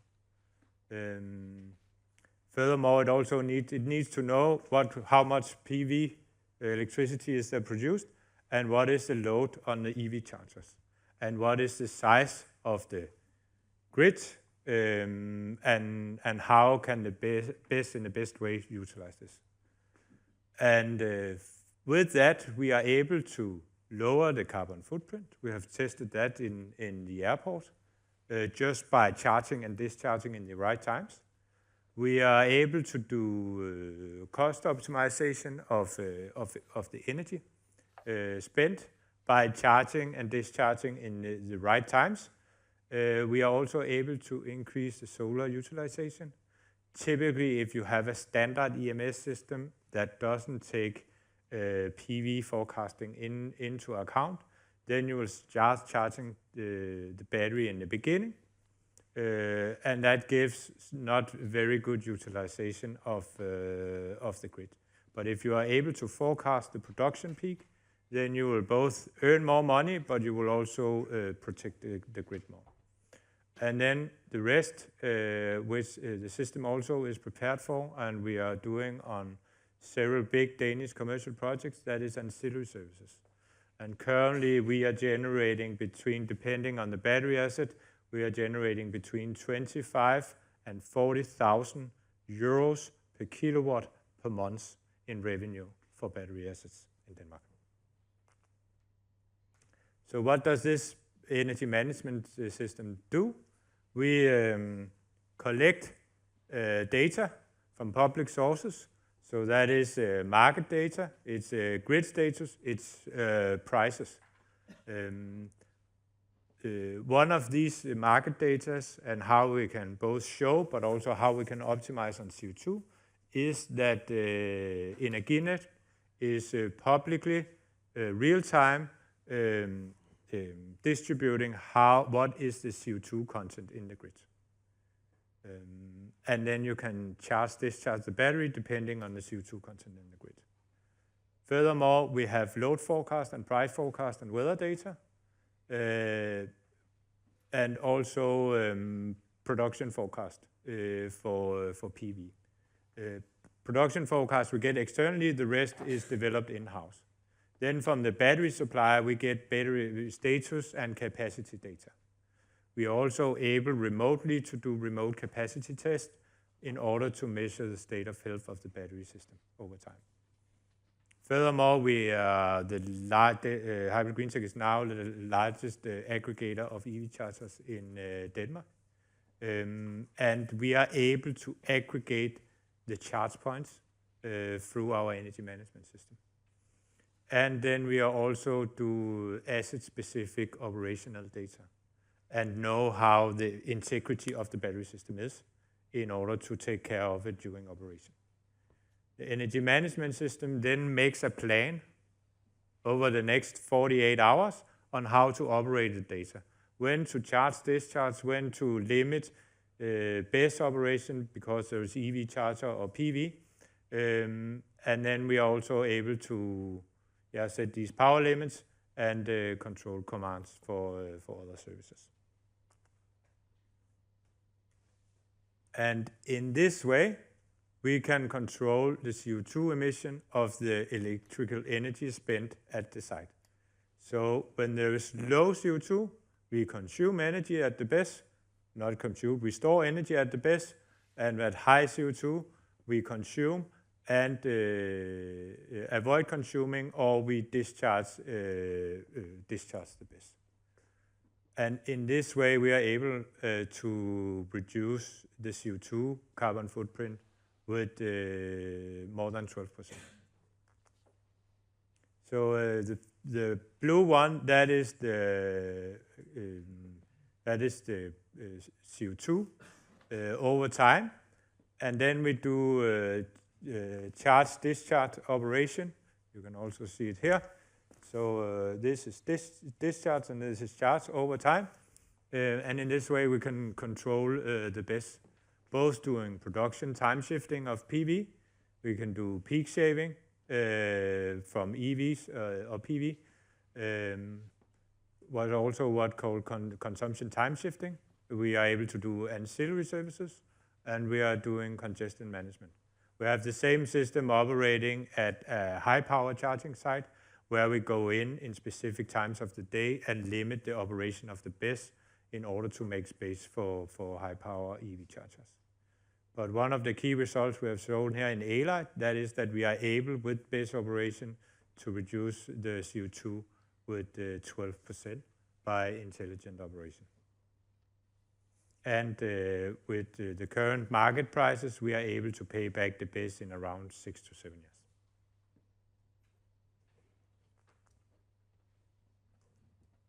Yes, any questions? No, thank you. Thank you.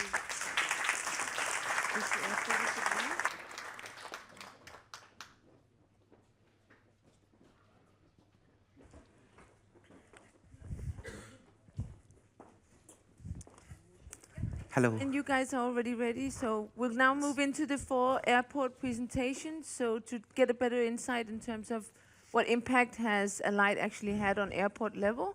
So we'll start with our friends from Warsaw with the Greenfield Airport CPK. Yes. Welcome. Hello, everyone. Let me introduce you to the team who will be presenting today. Łukasz Gubański, project leader of ALIGHT consortium from CPK side. Marta Romanowska, BREEAM certification expert and responsible for certification of all the facilities in CPK. and Krzysztof is responsible for fuel farm management of the design at the current stage. And myself, I'm design manager of the terminal building at CPK. I will introduce you to the project. CPK, Centralny Port Komunikacyjny, is a greenfield airport located between Warsaw and Łódź, Poland's first and fourth largest cities.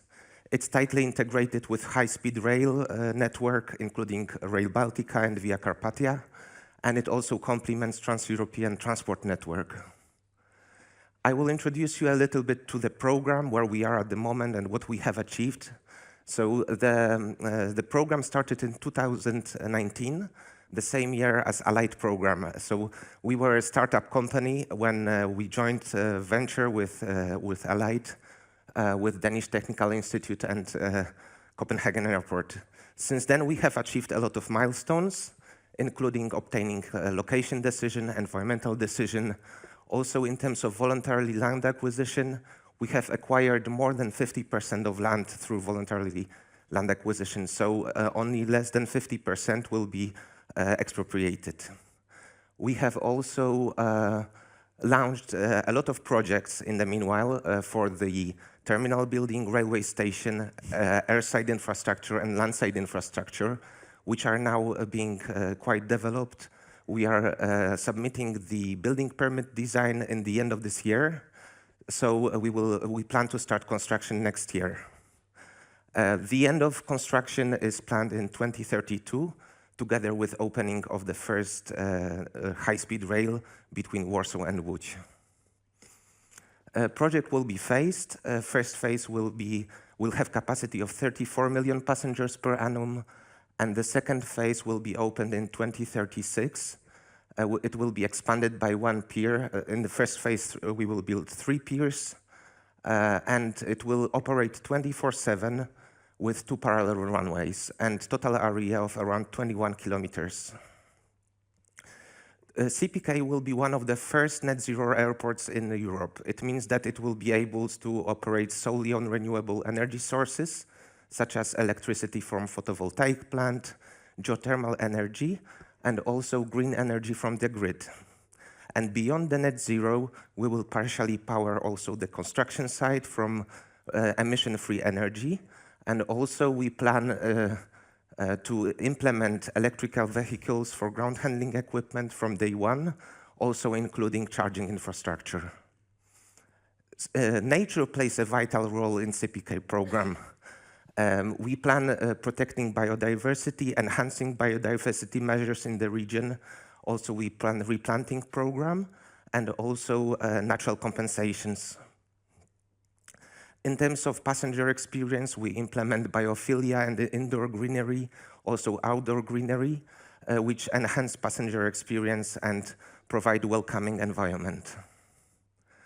In terms of the circular economy principles and practices, we plan to reuse 75% of demolition waste and also 85% of construction waste during construction. We also introduce greywater reuse systems and cooling and heating systems, which will rely only on heat recovery and heat pumps. Let me introduce now to Marta. Okay, thank you. When we think of the huge construction site for the future greenfield airport, we can imagine thousands of tons of cement, of concrete, of metal, of glass, of wood, millions tons of soil removed from the site. Do you think that this is possible to decarbonize this phase of construction, to decrease the impact on the environment? We try. We have two levels of our approach to decarbonization. One is our commitment to be net zero, to have net zero status from the first day of operation. So we think about the future airport, the future decarbonization, the future statements, and also we think about the construction phase. So when we think about the airport, we are going to start with the airport carbon accreditation. From the beginning, it is interesting because usually airports should show the decarbonization to get to be on the higher level. But how to decarbonize airport, which is already decarbonized? This is challenging. This is challenging, and we are going to start consultation with the council how to deal with this. But of course, we have to prepare ourselves for the future plans. But the second level, which is more important, I think, it's BREEAM certification. BREEAM certification is our way, our path to decarbonize construction phase and also implement many BREEAM requirements during the designing process. We are very ambitious. We are going to obtain BREEAM infrastructure certification and level excellent. And also, this is, excuse me for this mistake, to also to have excellent level for the main buildings like terminal, public transport interchange, and railway station. And of course, we have also almost 20 objects for supporting infrastructure, which are also certified at the level of, we are going to achieve a very good level. So this is very important for us to provide these processes to decarbonize it. But going deeper, I can show you that our tool is to implement the standard PAS 28. This is English standard, which is approved by BRE, the authority which certify us. So according to this, we try to decarbonize it. Here, I don't have enough time to explain it, but let me show you that this is very important because it is overarching carbon management system to be in place, also to engage also senior leadership team. It means that we have to engage many parties, many stakeholders. And here there is a diagram. You can see what is implementing this system. Collaboration and stakeholder engagement is needed. Energy efficiency taken into consideration during the construction phase. Construction practices are very important, sustainable design and planning. And of course, the main problem is material selection because we try to choose low emission materials for construction and to check the market if it's ready for these materials. And we see who is also involved: society, users, occupiers, government, local authorities, regulators, asset owners, designers, constructors, product material suppliers. And we have here a few statements like CPK must ensure sustainable procurement mechanism are in place to resource their materials. This is the most challenging for us to tailor it because we have it in the procurement procedure. We have to set up conditions for the future contractors to be sure that we will achieve low emission materials and we will decarbonize the construction process. And this is the end. There are some important information. What it gives us for the future: it attracts new customers and investors. It gives us operational resilience, sustainable business growth, efficient supply chain, and also, the most important, we need to engage stakeholders. Thank you very much.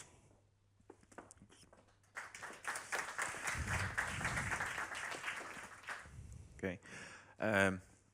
As for the SAF at CPK, as you know, we are at the design stage. We are quite deep in the design stage. And this is actually, well, a little bit aside thought, but this is very interesting because the main question we are hearing also today still is, are we going to build the airport? But it's a fair question because, you know, this is the stage where we are. But a fun fact is that next year is already our peak year in terms of bidding processes. So you can imagine how these things come. And one of the aspects here, of course, is the fuel farm with the sustainable aviation fuel. Well, as we know, it's blending fuel, but we are assuming that already at the opening, so 2032, the growing scale of SAF will cause the situation that almost all the fuel will come already blended at the refinery or some dedicated facility. But we are also staying elastic. We are in talks with different parties and organizations with potential for specific demand for SAF, like for example physical uptake. So we are kind of staying elastic with that, but at this stage, again, we are finalizing the design, so we are ready to adjust to all of this. This is the final stage of the farm. I was asked to say a little bit about the SEN norm. Yeah, it was great value created, definitely for CPK, for our experts, because being such company which is like focused mostly on the delivery, because our main goal is to deliver the airport. You all often forget about such things like sustainability, like things that will come when we open. So this is a great value for us to participate, to be part of that in creating the stage. And just to finalize this, I want to show you the perspective. This is more or less our forecast for the fuel consumption at CPK. And in 2024, global SAF capacity was around 1.9 million cubic meters globally.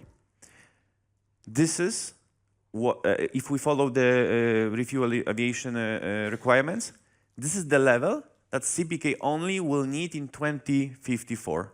So in less than 30 years, only our airport, non-existent yet, will need the amount of fuel that's right now the whole world is prepared to do. So this is something that I want to leave you with as a thought, how important this process and the journey is basically starting for us. Yes, great insight, Krzysztof. And what I wanted to present now is a few information concerning such insights like Krzysztof told. So what is the ALIGHT influence on this huge project which stands still ahead of us? And I would like to begin with this general statement that such projects like ALIGHT, research development projects, are not only the deliverables, documentations, but also this soft influence. And this is what we really had a big benefit on. It helped us to catalyze the competence development, strengthen strategic awareness on sustainability, and in general, the industry changed us towards a forward-thinking organization. We can say it made some cultural shift inside. Of course, we acquired knowledge, and we received a unique benchmark towards transformation. So it's really big change. And how was it done here in CPK? So we monthly coordinated. During these 5 years, engaged more than 30 specialists inside CPK. We involved 9 related projects, internal projects, and 7 departments. Of course, except of this soft influence, we have also tangible effects, such as if I could list it from the most important. It was the exploring of innovative apron concepts for electric aircraft, but also electrification itself, the chargers, designing of whole support for EGSEs, but also more generally, it was a profound impact on our sustainable development strategy. It helped us to create the KPIs for sustainability. The project, what you heard a bit before, help us with validation of operational standards for SAF, but also modeling the power consumption profile, defining the framework for renewables, and developing the peak energy demand management using BESS. Of course, it's still in progress. We are just getting deeper and deeper in details, but these are really strong effects and results of ALIGHT. And as a project manager of ALIGHT in CPK, I did this short exercise, tried to verify if we really exploit that, if we really, because it is called key exploitable results. So it was for us really a great development in all of the cases that we are mentioned here, especially in VP4, where we, together with CPH, DTI, and Hybrid Green Tech, discussed the assumptions of energy management.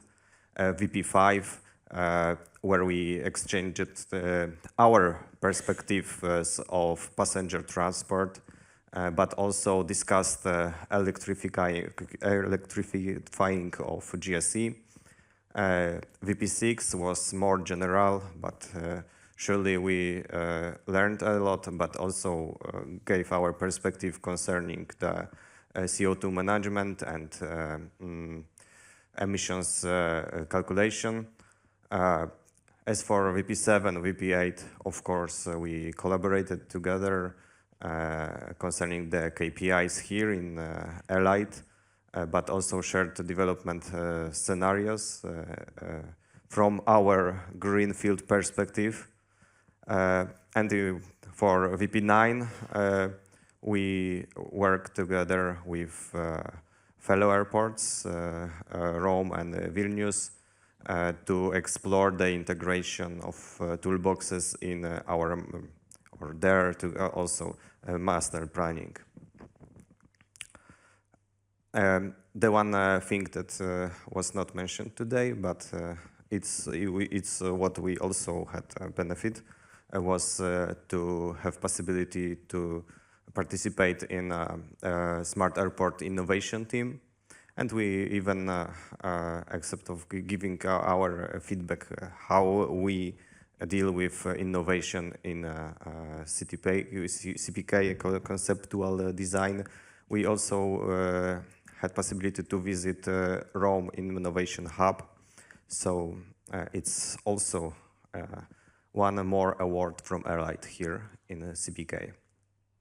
So saying it maybe a bit proudly, but still important, the ALIGHT deliverables hold enduring relevance for the future for us, serving as a strategic enablers of sustainable innovation. And in CPK, we do intend to utilize the ALIGHT results in the continued design process, in, of course, defining the construction requirements, but most importantly, during the operational phase. So the job, the work is only ahead of us. We are now ready to improve and apply the best practices, replication toolboxes, and workshop outcomes to our project. Thank you. And now Vilnius, yes? Okay, thank you.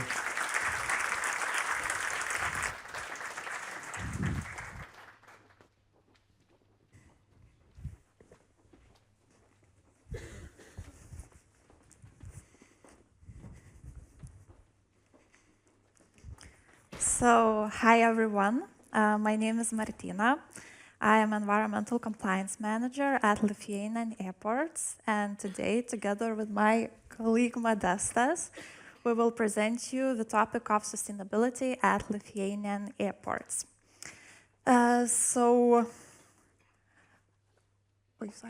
So, first of all, ALIGHT encouraged us to integrate sustainability goals into our overall strategy and KPIs. The project demonstrated for us how external collaboration can inspire long-term organization-wide change.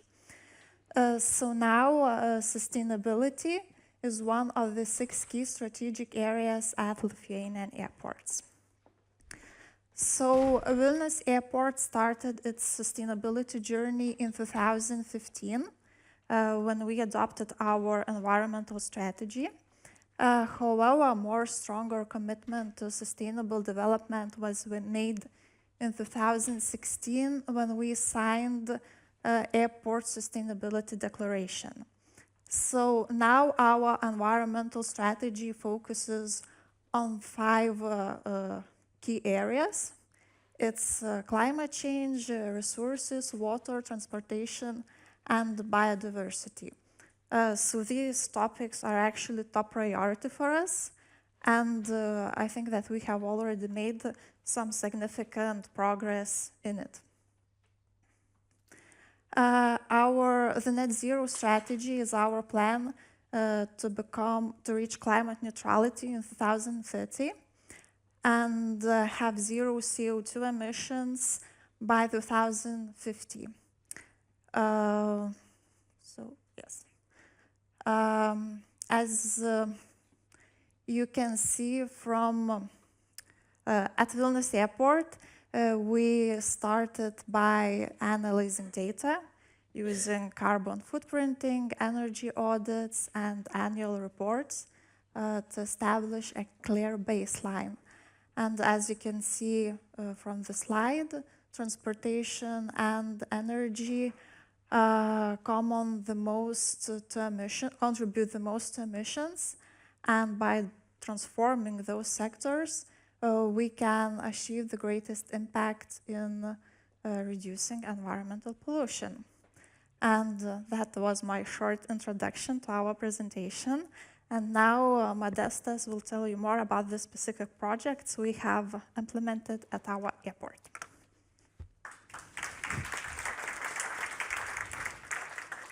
Thank you. So when we start talking about the specific projects, I will like to mention that when the environmental strategy was started at 2015, as Martina mentioned, it was more focused into environmental project, not a sustainability project as aviation sustainability and etc. And when our highest management bodies decided to go with more sustainable solutions to become more sustainable airport and lead the Baltic states to be the leaders of Baltic states and their sustainability. We didn't have a knowledge how to do that, and we didn't have good examples how to do that. So that's why we decided to go with the ALIGHT project and make good examples for all aviation sectors, from Copenhagen Airport, for other fellow airports, and of course universities and all project partners. When we talk about projects, so there's the one project before ALIGHT, so we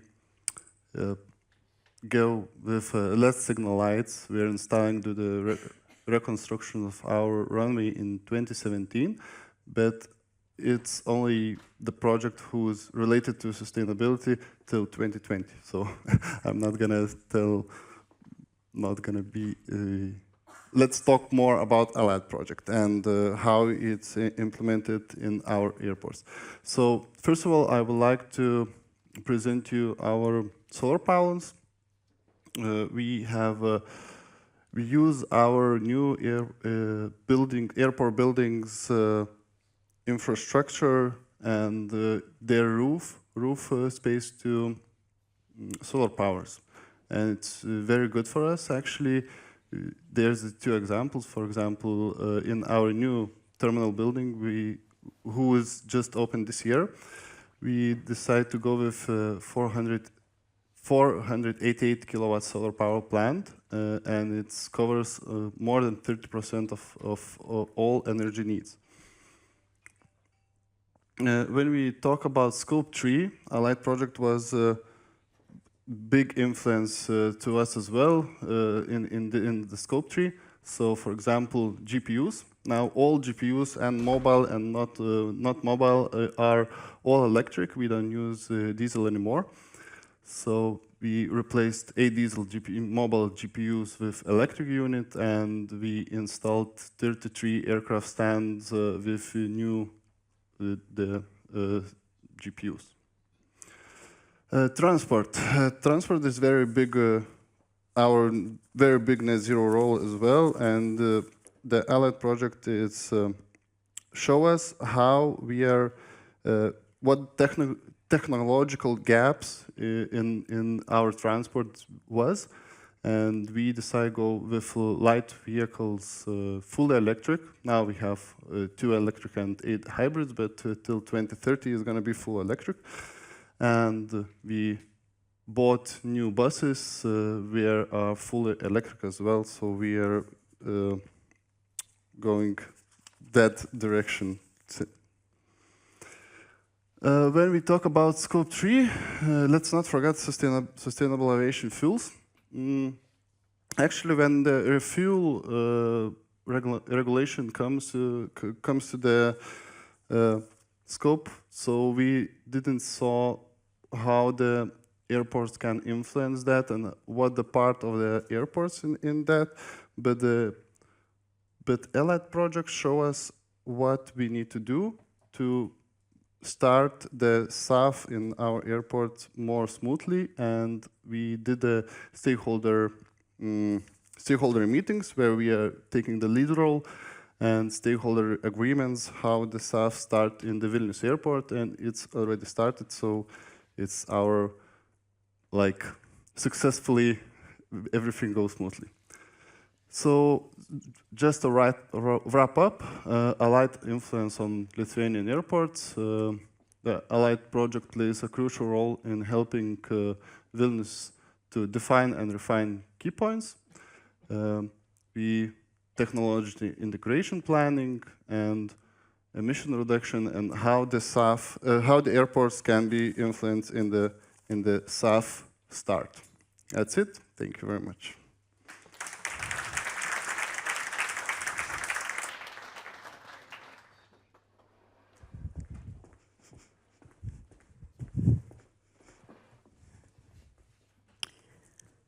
Okay. Okay.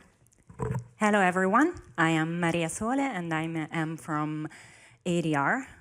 And I am currently inside the Energy Management and Decarbonization Office. Let's spend some few words explaining you what ADR is. We are the company that manages the 2 airports that we have in Rome. The biggest one is Fiumicino. We have overcome 49 million passengers last year, sorry. So it has been our most successful year in terms of passengers. And we have, at the moment, 3 runways. And we have connected with over 200 destinations the city of Rome during all the years in which ADR has managed our 2 airports. But we also have a smaller airport, that is Ciampino, that has during last year we had reached 4 million passengers. So even though it's a small one, it's not so small one. And this is our general aviation side. So it's dedicated to the private connections.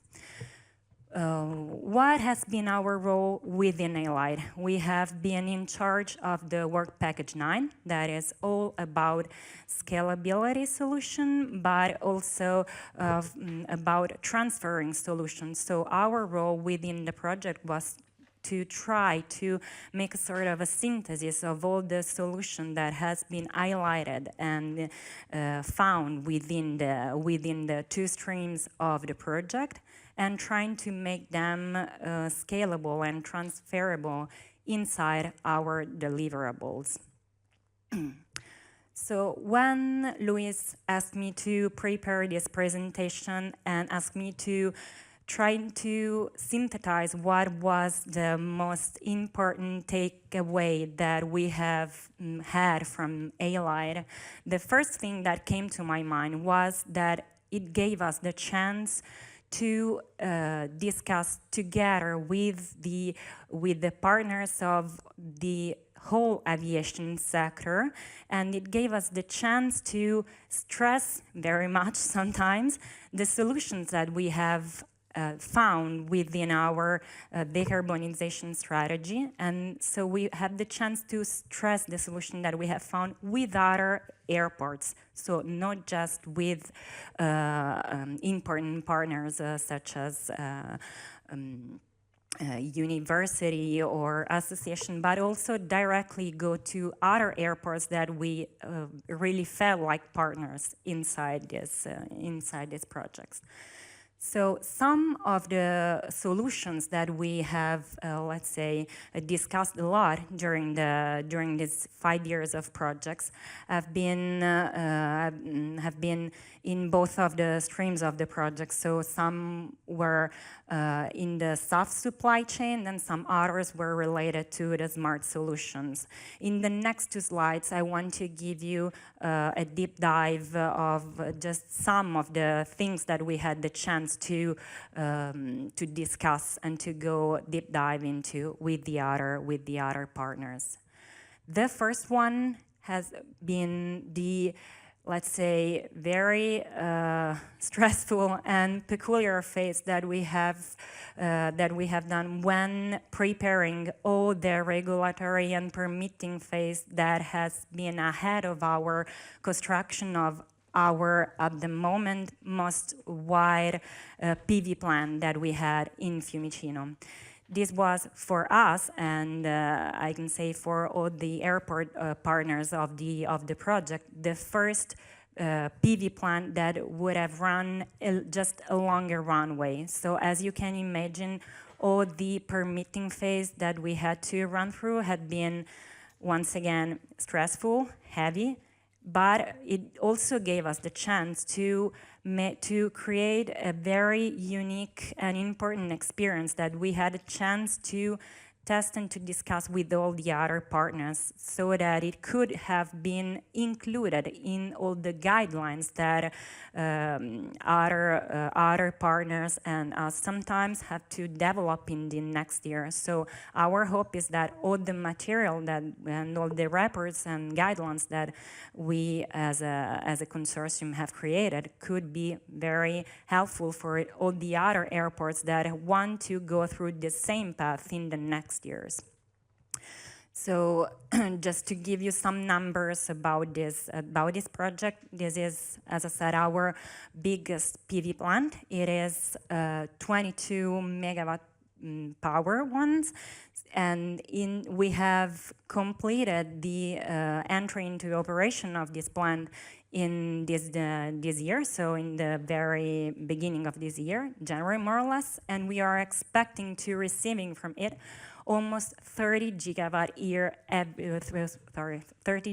hour every year. So as you can imagine, it is a very important part of our asset when it comes to energy infrastructure. This is just a part of our broader projects that are related to planting new renewable infrastructure in Fiumicino. But as I said, it has been our first one. So we hope that for all the next that will follow, we could smooth a little bit the permitting phase that we have to face for this one. The second example that I want to share with you today were the first 2 tests that we have done within Fiumicino. We have tested if our logistic and infrastructure was ready to receive SAF in the very early phase of the project, so in 2021 and 2022.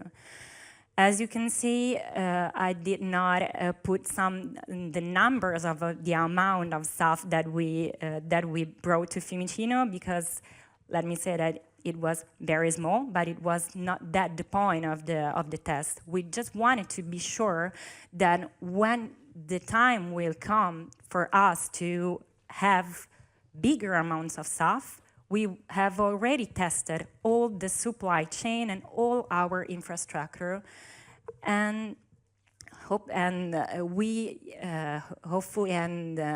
they gave us the chance to see that we were ready, so there were no major changes that we would have needed to do in the next years. So it gave us very good news to communicate to not just our managers, of course, but also to companies, because we could have said, okay, we're ready. If we want to have SAF in our airports, we are ready. So this was one. How does this enter into the broader view of the ALIGHT project? It gave us the chance to communicate this to the other partners, and also to compare our experiences with the ones that have been done during the early stage of the project in CPH. So both these 2 experiences had entered into all the guidelines, but also mostly, let's say, in the handbook regarding the smart use of SAF that has been developed during the last phase of the project. So now I want to give you a wider view of how ALIGHT enters into our broader strategy of decarbonization. As other airport in the partner in the consortium, we have a very challenging target, that is to become net zero by 2030. And we have already reached the level of airport carbon accreditation level, 4+, in the beginning of 2022. But as I said, we want to be net zero by 2030. And as you can imagine, in order to reach this challenge, we have to make more investments, but also actions within our airports. When it comes to actions that we have to do regarding scope 1 and 2 emission, we have to divide the actions and the initiatives that we are doing in the next years, one's relating to the consumption of energy, and another one when it comes to produce our own energy. So first of all, our, let's say, mantra is that energy efficiency first. So our first action is trying to reduce the energy that we consume within our airports the most that we can. This is the reason why we want that all our next buildings, but also the already existing one, when they have to be renovated, we want them to be certified with both LEED and BREEAM protocols. But we also know that if we want to make the energy that flows within the airport efficient, we have to manage it. So we have implemented, but we are still implementing in the future, a building management system that could help us understanding where the energy is used and how it is used. if we talk about how we produce the energy that we consume in the energy, as I said, we have a broad project of installing PV plant in the land that we can use within our airports.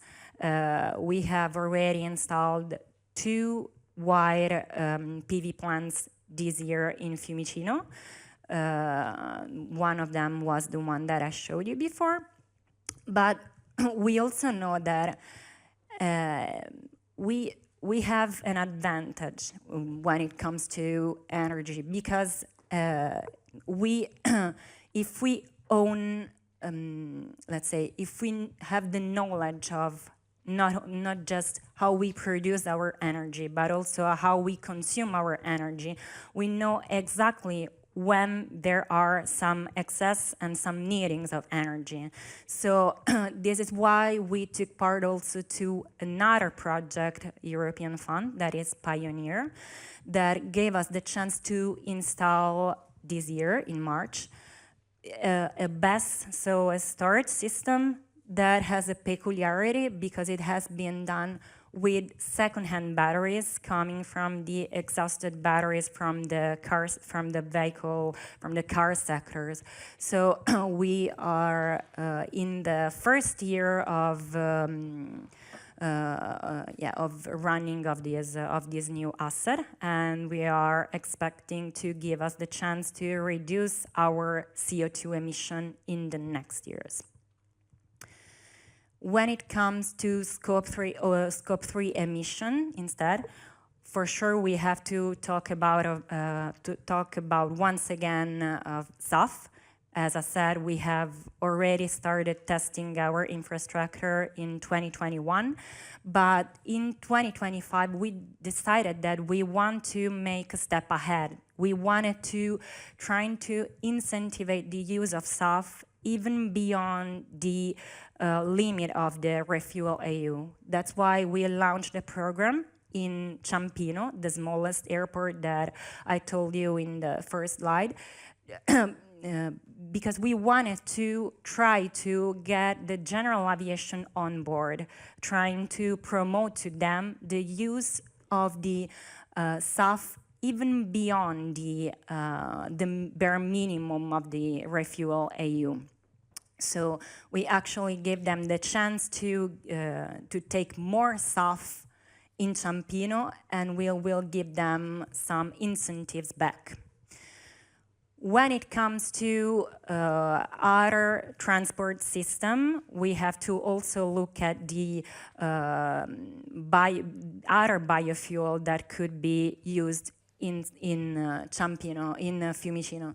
So we have been able to make available HVO in Fiumicino Airport already in 2022, because we were aware that there would have been some vehicles that we would have not been able to transform to electrical ones.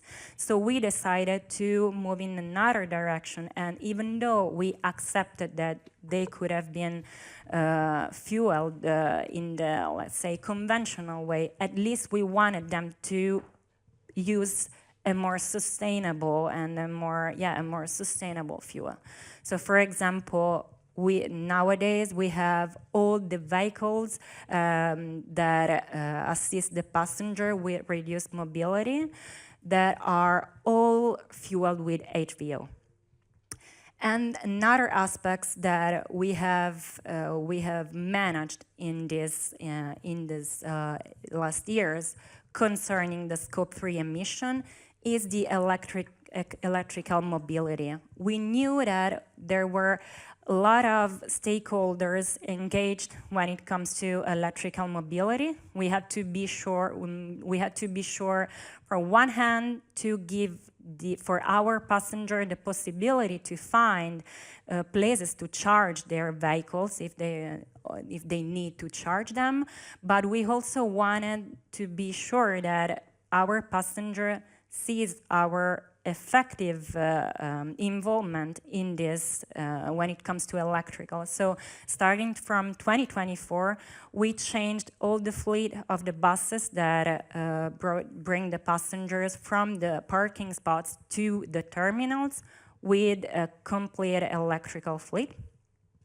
And we have also started last year, and we are planning to go through all the next years, a very challenging projects that includes the implementation of many EV charger points, also landside, because we have, fortunately, luckily, a lot of GSC stakeholders and owners that have understood that electrifying also their own fleets actually is good also for them, not also for us. So we had been sure that they could find the infrastructure ready for them to charge their own vehicles.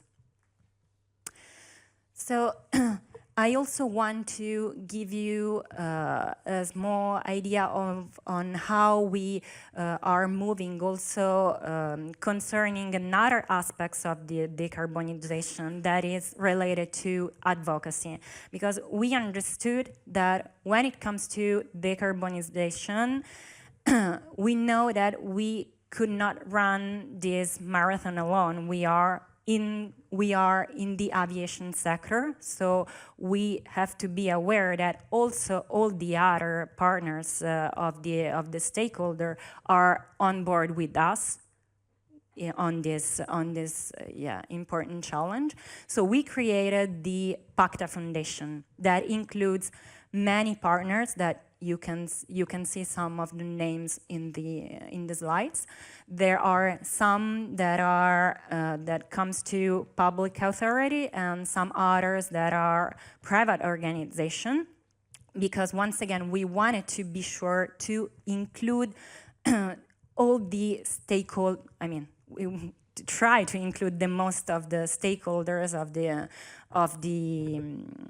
aviation sector, because we wanted to trying to address some policy some policy suggestions to the policy makers. So we found out that actually creating some moments when we could work all together with the same target of finding out some policies advice to address was an effective way to reach this goal. So we also organized a lot of conferences in which we disseminate the studies and the work that we do in this foundation. And this is my last slide, in which I have tried to resume all the most important takeaways that we have had in this project. First of all, I think that the most important takeaway was, to tell you the most important takeaways, we had to look back to 2019 when we started. I was not even in ADR, if I have to be sure, but when I entered the project 2 years later, it was more or less 2029, if I don't go wrong. And if we go back to 2019, there were a lot of uncertainty when it comes to SAF. We were not aware of how the market would have changed in the next years. So what has ALIGHT been for us? The chance to have an anticipation and, again, a place to test our own certainties and knowledge about this important topic that would have touched us in the next years with many years of advantage. And in my opinion, it was probably the most important key outcomes for us, because it gave us the chance to play as a main actor in this transition and not to be one of the followers. So moving in advance was actually a very good possibility for us.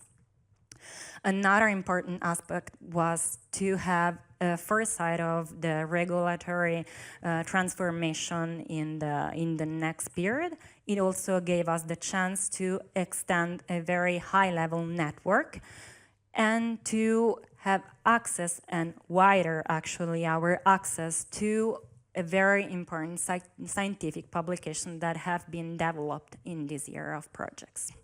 So thank you very much for having us in ALIGHT, and thank you very much for you to have spent this time with us.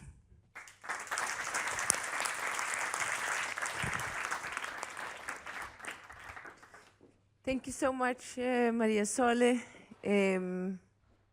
This is the last presentation of today, and I think maybe, do we need to stand up? Should we just stand up just for 1 minute? Just shake your bodies. I think we just need to activate ourselves a little bit. It's been some really good presentations, and now we have just 10 more minutes. Yes, you can do some stretching, Torben, that's good, yes. Okay, I think we're ready now. Thank you so much. So now it's my turn to present just some highlights on the impacts that the ALIGHT project has had on Copenhagen Airport.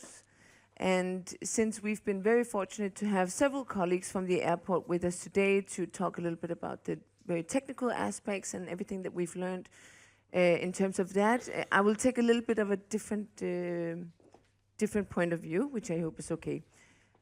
But I'll just start with just a brief overview of Copenhagen Airport and what kind of place we're actually in. Maybe we should have actually begun with this in the very beginning of the day. Obviously, we are a large international airport. If you look at it from a national point of view, we have about 60,000 workplaces throughout entire Denmark, and adds around 38 billion DKK to the annual GDP. Looking at the entire airport, we have around 17,000, more than that, employees. And we navigate in a very complex ecosystem with more than 800 companies and a passenger journey that we are actually owning entirely ourselves. So whereas many airports outsource some of these functions, we deal with security ourselves and cleaning and basically all of the steps in our passenger journey.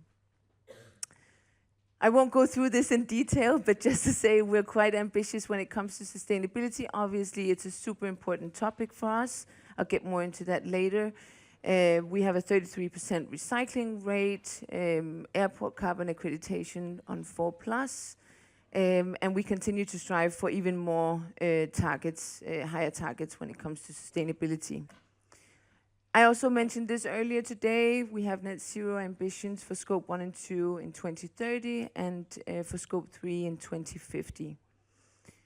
So I'll highlight 3 major ways that ALIGHT has had a huge impact on Copenhagen Airport. First of all, organizationally, we've gone through somewhat of a transformation in Copenhagen Airport in the last few years. Many of you will probably know that we last year got a new CEO, Christian Poulsen, who's now our sitting CEO, and he's very ambitious when it comes to sustainability. And we've been very fortunate to also have Maria join Copenhagen Airport a few years ago, which has also just really increased the importance of sustainability in the airport. So this is the center of our corporate strategy that was reformed last year and presented this year. We have responsible growth as the center of our strategy, but what you will see is that sustainability is one of the 3 key pillars surrounding our entire center of the strategy. And the way that we are organized now is that sustainability is now a cross-cutting strategic focus area. So what we've actually put in our strategy is that we need to consider sustainability in everything that we do. So alongside our digital agenda and our people agenda, so HR, diversity, talent acquisition, talent attraction, etc., sustainability is one of the key pillars that we have in CPH. So how's that linked to ALIGHT in any way? It's linked to ALIGHT in the sense that because of ALIGHT, we have grown larger knowledge at Copenhagen Airport in terms of the importance of cross-sector collaboration and strategic partnerships across the entire value chain. So last year, we set up a new team under sustainability with the focus on strategic partnerships and sustainability innovation. In this team, we drive and develop the ALIGHT project and many other strategic partnerships, and also do sustainability innovation activities, all with the ambition of accelerating the development of solutions for our sustainable transition, and also to make sure that we are reducing risks and costs, and also shortening the time to impact where we can. And this is very much based on the belief that all of these challenges that we're dealing with can't be solved alone. So they're joint challenges that we're all facing in the industry, and we believe that we need to come together across the industry to also come up with the solutions for those challenges. Another way that ALIGHT has impacted Copenhagen Airport is concerning the way that we've been working. So, like you've heard earlier today, we've done all these measurement campaigns that have given us data that we just would not be able to get if it hadn't been for partnering with DLR, who can actually come out and collect the data and treat it, and also with airline partners such as SAS, and basically all the partners in the consortium that have contributed to this.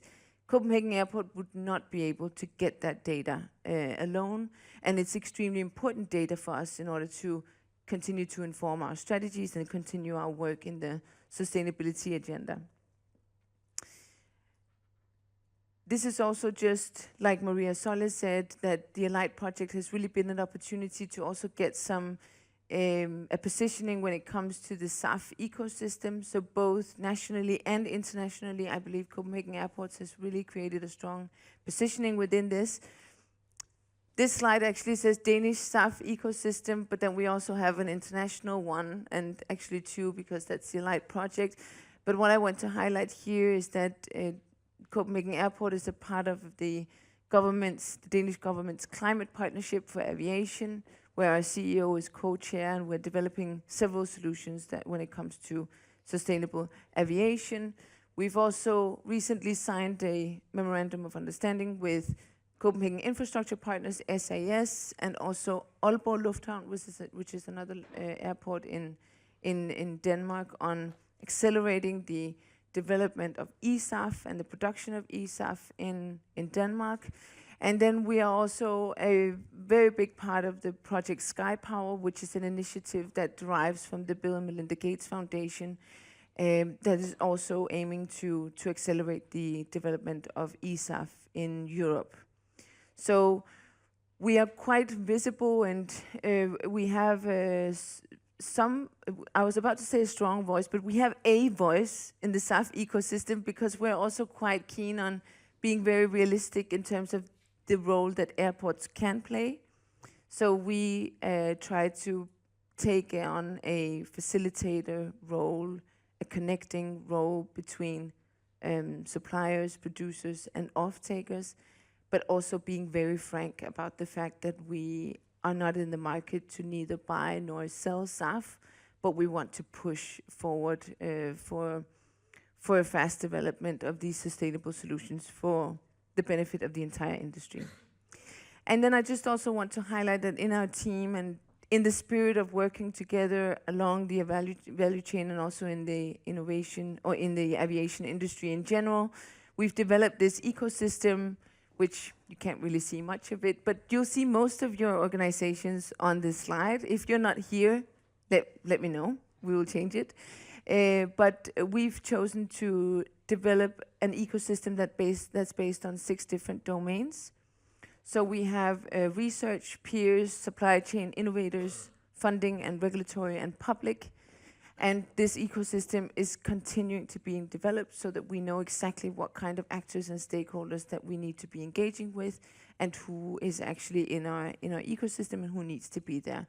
And we use this as a tool to help build strategic partnerships and also develop sustainability innovation projects that add real value to our sustainability agenda. So that was actually it from my side.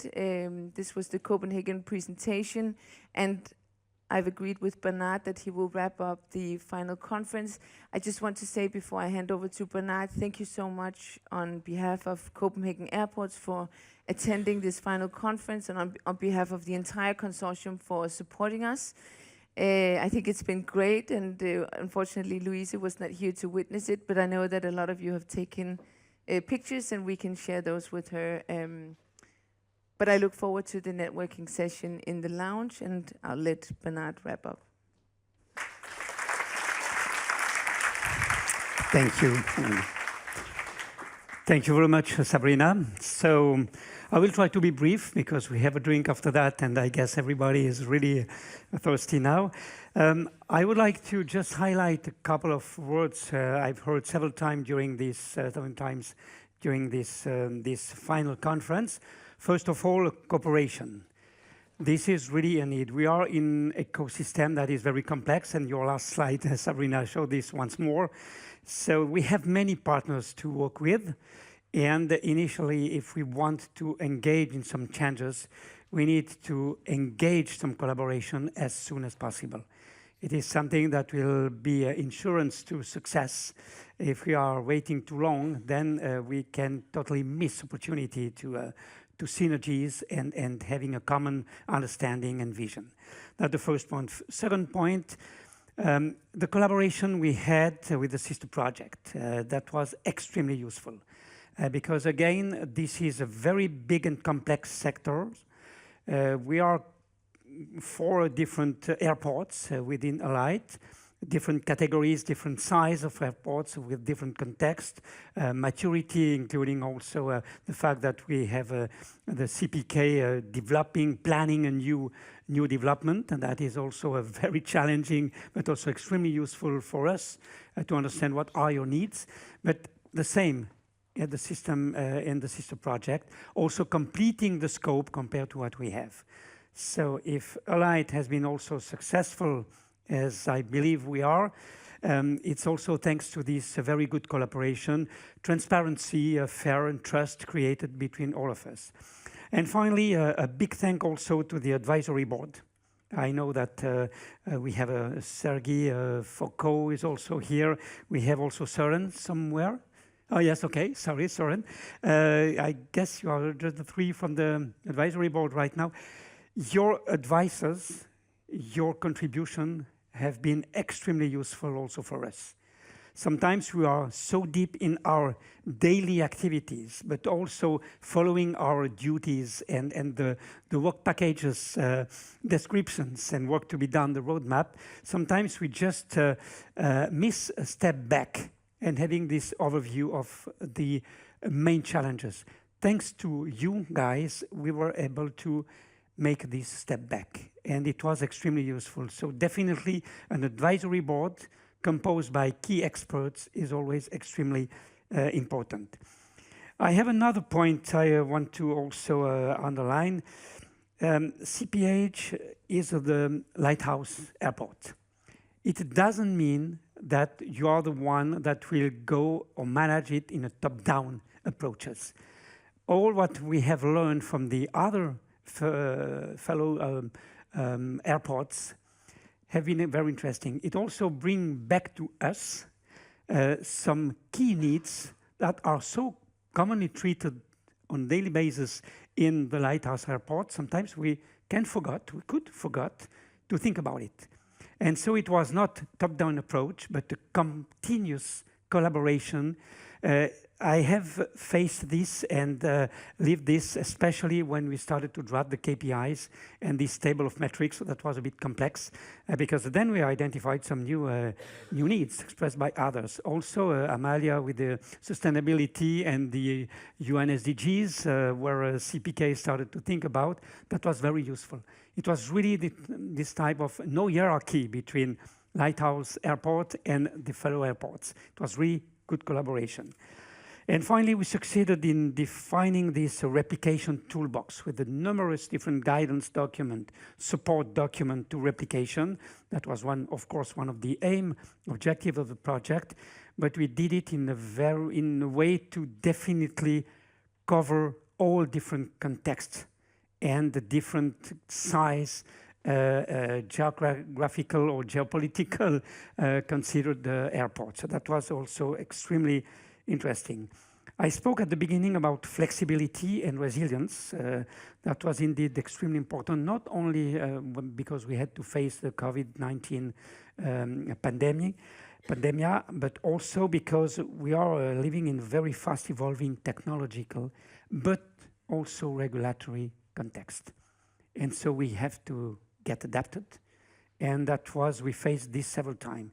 Again, it was a reminder that the refuel aviation doesn't exist when we started the project. Finally, we were able to express also recommendation with this project, recommendation to policymakers, recommendation for supporting some innovation technologies, maturity level of the technologies, but also standardization in support of the acceleration or the strong deployment of innovation. Having said that, I would like also, as because it was an honor to chair the General Assembly of ALIGHT for a couple of years now, a big thank to all of you for your trust, confidence, the very good mood that has been always a characteristic of this consortium, 17 partners from many different horizons, let's say. That's not an easy task to manage, and having different daily duty to be conducted. So a big thank to all of you for that. A big thank also to the drafting team when we started this work. And I don't want to forget that time also Martin, Lars, Jesper, and we had also Peter Leiborn, if I remember right. And Rasmus, absolutely, and Rasmus. This was in 2019, and that was a great moment when we had to cover white pages with a lot of ideas going in all directions and progressively converging to something that was what we have today, in fact. A big thank to all of you guys as well. Also, a very big thank to CPH for the coordination. It was a very, very difficult task. First to Jesper, you started with that, you remember. To Sabrina, of course, and Louise. We are missing Louise today. And we would like to have our thoughts close to her, because she did also a very great job by continuing what you started to do, and after Jesper also.